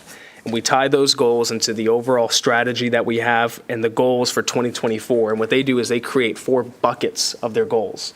And on every single agenda item, it explains how this ties into one of those 4 buckets. And if it doesn't, it explains in the agenda data sheet why it doesn't tie into the buckets that council set at the beginning of the year. And so the way that we start that process is by giving our city manager and subsequent our city attorney performance review. So, council, do you guys have any comments or questions? I think we'll work through Tammy on getting some stuff scheduled there. And, appreciate you sharing your approach and philosophy, Dan. Councilwoman Sarmiento. I think that just like the word, let me give you some constructive criticism. No one likes that word. It immediately makes you defense modes right then and there. I think that performance reviews have for too long been looked at as, this is where I get get looked at areas that I'm not good in. I think that when we structure them in a way that really cultivates, like you said, highlight where we are strong in, but I love the approach of tying it into the goals, because that's how we move cities forward, teams forward, things forward, is to always have a clear vision of why we're being reviewed and look at that as a way to excel. It's not man, you're really not doing good in this area. How can we perform at our peak? How can we be thriving, healthy, happy employees so that our city feels it and everybody else feels the effects of that? And like to Mayor's point, it starts with leadership. And I've looked at, I coach my clients and I look at it. Performance reviews are, hey, this is our SWOT analysis. How I want to know where I can do better. What are my opportunities for growth? We should always be striving for growth. I love this. I'm geeking out about us doing this. I can't wait to sit here in a year from now and see how amazing this is helping the city and us really with our staff. So I love it.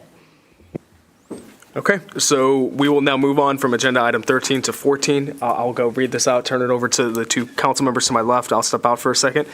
Discussion and update on the Acre Lake project requested by Councilman Acre and Oplager. Councilman Acre?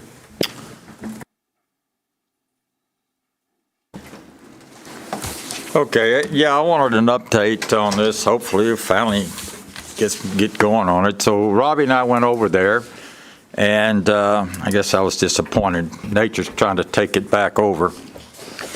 And so Robbie's seen a couple of things that Public Works can do to help a few things. CNR 3 is already done, their limit. And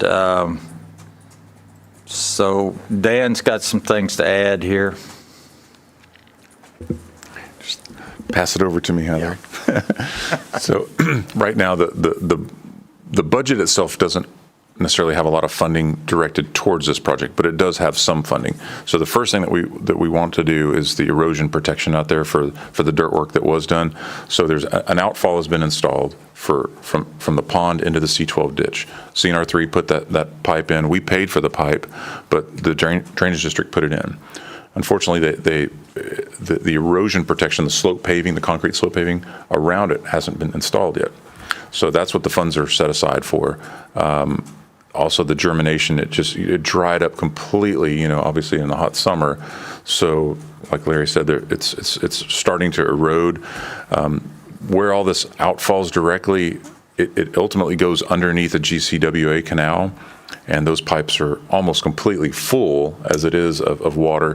What we don't know, and we'll have to get with GCWA to see if they're full of just water, like we hope, or if they're full of sediment as well, because you can't see, from the top just standing there. So if they're willing to let us, if we can jet it out, or they probably don't want us messing with any of their pipes underneath their canal, if they can come through and just clean it to make sure that this water can go downstream. So number one is the slope paving. Number two, and Meridiana's not here tonight, but we had just sort of our monthly update meeting last week and talked about the idea of the portion of our property, the city's property that's to the west of C12 is immediately adjacent to a neighborhood park that Meridiana has. So if you're driving down Meridiana Parkway, just after Jordan, there's a little park right there on your left-hand side, a little parking area and kind of a nice little wet pond.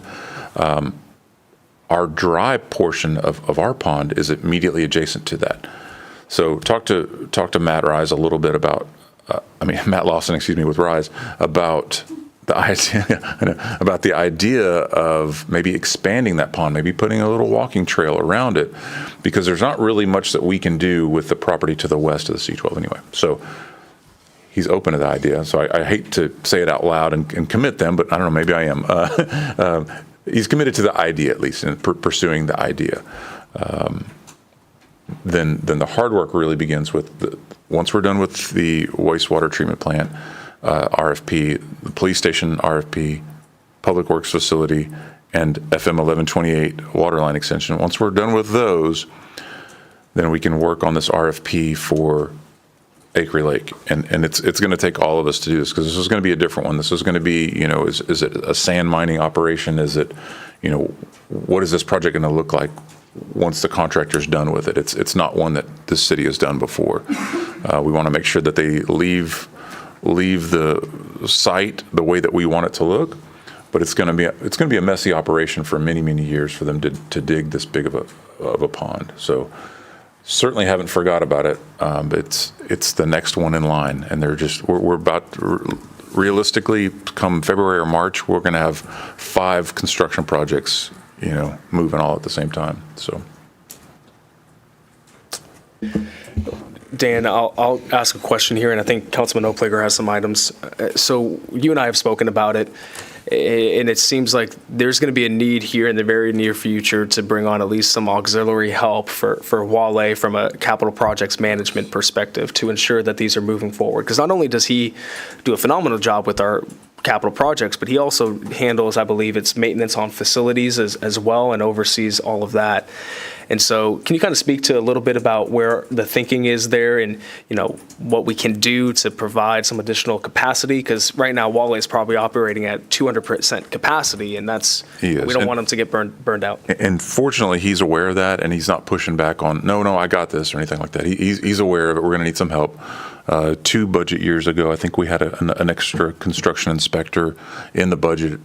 Anyway, we don't have that position anymore, but it very well could be an April, a mid-year ask to council to try and get some help in there. Those folks are pretty specialized, so, but we need it. I mean, that's all there is to it. We're going to need some people, literally boots on the ground. Most of our engineering firms will offer that as a service, but it's certainly at a premium if you're paying a registered engineer to stand out there and watch, backhoes and stuff. It's a little overkill. So we're aware of it, Mayor, absolutely, and we're working on a solution internally. Yes, sir. Yeah, that's great. And I think, and Rosie, to kind of speak to that a little bit, I know usually in March is kind of where we'll have maybe some mid-year adjustments and cleanup, and we'll be able to get a good landscape of, if Chief's overspent for his department or not, kind of where he's at there. Hey, you saved us money, so that's why I'm picking on you. You just saved some money.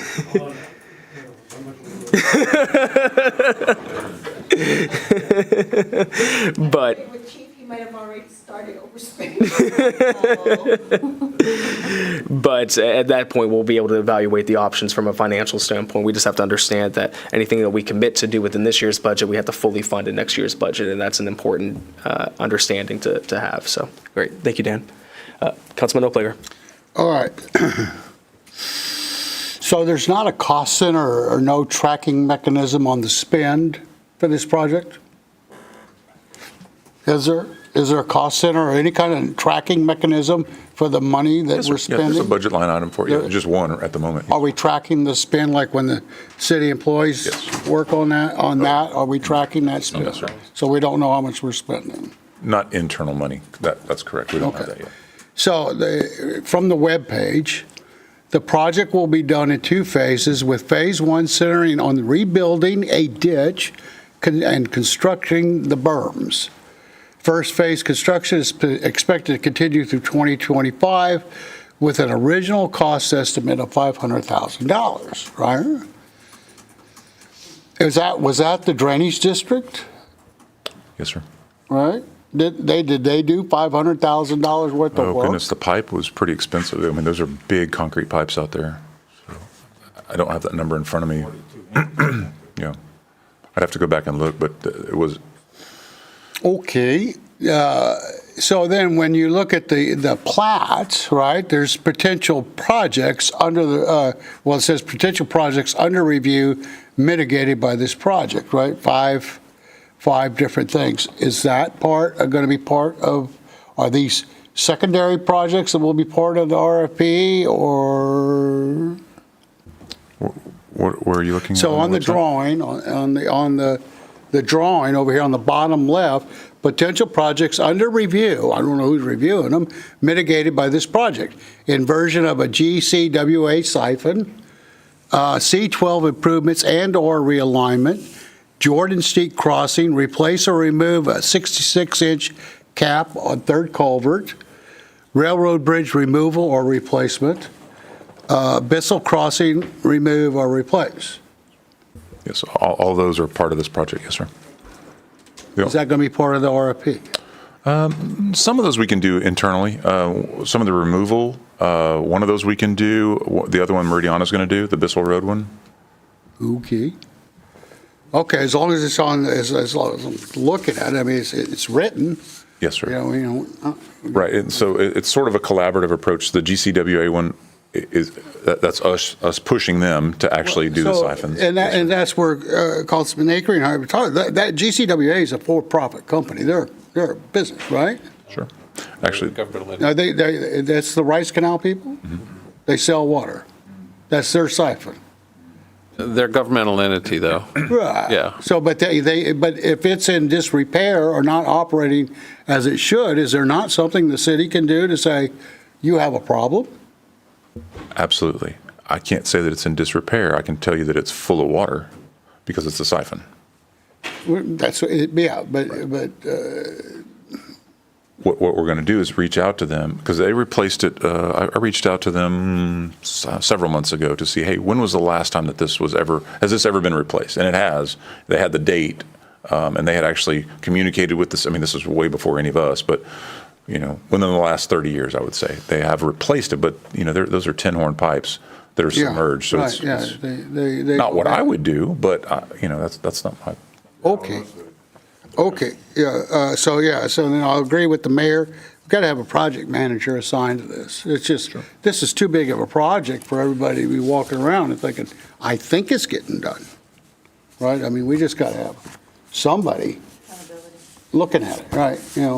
Tracking the spend or whatever. It's just, so whenever you get ready to do that. All right, so that's kind of my questions. I just wanted to make sure that's getting addressed. Hopefully the RFP goes out you're saying what, later this year or middle of next year? No, I would say first quarter next year. First quarter of next year, okay. To where we would be able to develop budget numbers if needed for the next budget cycle. Yes, sir. Okay. That's it, thank you. And I think, Dan, as we go through the RFP process for those 5 projects that the councilman listed out, if any of those need to be a part of the RFP, as long as those are called out within the RFP, as this is a part of the work that's combined, because those might need to be subcontracted out, but having some way to identify and make sure that those are called out. I know one of the things that we'll be looking to get very soon from our Capital Improvement Advisory Committee, which is also currently all of our PD&Z members, is their 6-month report and update from all of the capital improvement projects that are called out within our capital improvement plan. And so, that advisory committee, Councilman, is supposed to be the oversight and the auxiliary of council to ensure that our capital projects are moving the way that they're supposed to be moving. And every 6 months, biannually, by state law, they are to provide us with a written report of the status for each of the capital projects that are in the capital improvement plan. And so we're coming up on the end of that 6-month process, so we should see that pretty soon from that advisory committee, I would hope. And if not, we'll be having a conversation with them. Councilman Acree, Councilman Oplager, do you guys have any other items since you placed this on the agenda for this? No, just wanted to touch base. Okay, no, that's good. I appreciate that.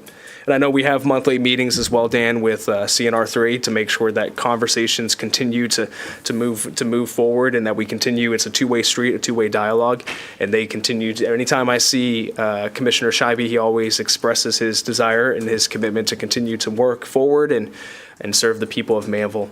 Anybody else on council? Do you guys have any comments or questions regarding this agenda item? I just have one question for Cliff. This is for my clarification, and I haven't been keeping up with this project as tightly as they have, so forgive me for this question, but what's the specific reason why we have to wait to the first quarter to go out to bid? Why are we delaying the project? I hate to say that we're delaying it. Just there are other projects. Okay. Yeah, So it's not that it's being delayed, it's that we have other projects that are in the pipeline, and then this is next in line? Yes, Okay. absolutely. Yes, ma'am. So that's the clarity I was looking for. Okay, thank you. Because I think Councilwoman Sarmiento, they're going out for RFP for the police station. They're going out for RFP for the Public Works building. They just did the open bids, which with the awarding of the elevated storage tank. So what they've been doing is working through this backlog of RFPs, bid reviews, opening those up. And so it's kind of where this is at, that they'll probably be able to start it at the beginning of Q1, and then at some point in Q1, we'll be able to authorize them to officially go out to post it. Perfect. What does it look like, and what is where in the budget do we have the money to resource a project manager for these projects or for this one? What would that look like to get that done? We don't right now, so We don't. That's part of it. Yes, ma'am. I'm sure we can be strategic to make that happen. Otherwise, if not, it's probably not going to get the attention that it needs. And I love that he pulled those numbers. That's huge. That's really shedding a light on something that probably isn't getting looked at. And it's great that we have capital projects, because I've told you all before, for years we didn't have any money or capital projects. So the balance is we can't do every single one of them at once. We're still, even though we're up to 95 people, it's fantastic. But there are big 3 of projects. us that are engineers, and they're all very, very big projects, for sure. And so we're trying to get, kind of pushing each one a little ways, and all the ones that are funded, certainly we you would think that those are the ones council wants us to do first, the ones that you've already funded, right? You've already borrowed money for these other projects, so we need to get them started. So that's why those are taking precedence, quite frankly. So do you think that by the middle of first quarter, into first quarter, we might have an answer to the question of having somebody assigned to that as a project manager by then, and then get started on the RFPs? That seems reasonable, yeah. Okay, cool. Thank you. Good conversation. We'll now move on to mayor and council comments. Just a comment and a question, if I may. One, I would love to be on the design committee for the elevated water storage tank. I think my wife would be upset if I wasn't, because every time we drive into Manvel, she points out that welcome to Manvel sign obnoxiously. I love her, but she does it every time to just kind of to drive it in that we need some sort of recognition that's there. So I'd love to be on that. And one question that I have, and Jessica, this might be a little bit geared towards you. We talked about it at the last meeting. Now that the ordinance passed for the second reading for the fences, at what point can we start to enforce the maintenance mechanism of that ordinance for Newport? Does that start tomorrow, or maybe that's a question for Chief a little bit from a code enforcement standpoint? I don't know if there has to be a waiting period with ordinances like these, but wanted to just kind of see what can be done now that we've officially approved the second reading for this ordinance. And if you need some time to review, I meant to ask this during the agenda item. I was looking through my notes. I saw that I didn't, so my apologies. I think internally we had spoken of an effective date, January 1st, 2024, for this ordinance. Sorry, second, since that's when we're here. True. That's when we were. I'd have to read what it says right now about fences. I think it's just really cut and dry. I don't remember if we say anything about maintenance, but there's property maintenance code, so I don't, I know it was another tool in the toolbox for the fences, how we had it written in the zoning ordinance, but we had previous issues in Lakeland, so I think property maintenance code, if it's something that we want to get out now before first of the year, or second of the year. If there's a way that, Dan, Jessica, if you guys can just kind of sync up and kind of talk, Chief, Bobby, whoever needs to be, about what the plan is there, because as Councilman Perry brought to our attention at the last meeting, it looks like for Newport specifically, there's other portions of the wall that are about to fall down, and the developer's neglecting his duties to serve the best interests of that community. And so if we could just get an update on the second about what a plan might look like there, and if we need to have an executive session to discuss that, I think that's top of mind for a lot of us. And so if we could just discuss that, that'd be great. But that's all I have for council, mayor, comments for me. Anybody else on council here? So I think this is our last meeting before Christmas that we'll have. So I just want to wish everybody a Merry Christmas and a Happy New Year's. I appreciate everybody's work throughout 2024. We've seen a lot of change. We've seen a lot of different things that have happened. And I just want to express my sincere appreciation on behalf of my family and I for each and every one of you. And I'm excited for what the future holds for all of us, but especially for the community of Manvel. Gotcha. All right. I will make a motion to adjourn. Do I have a second?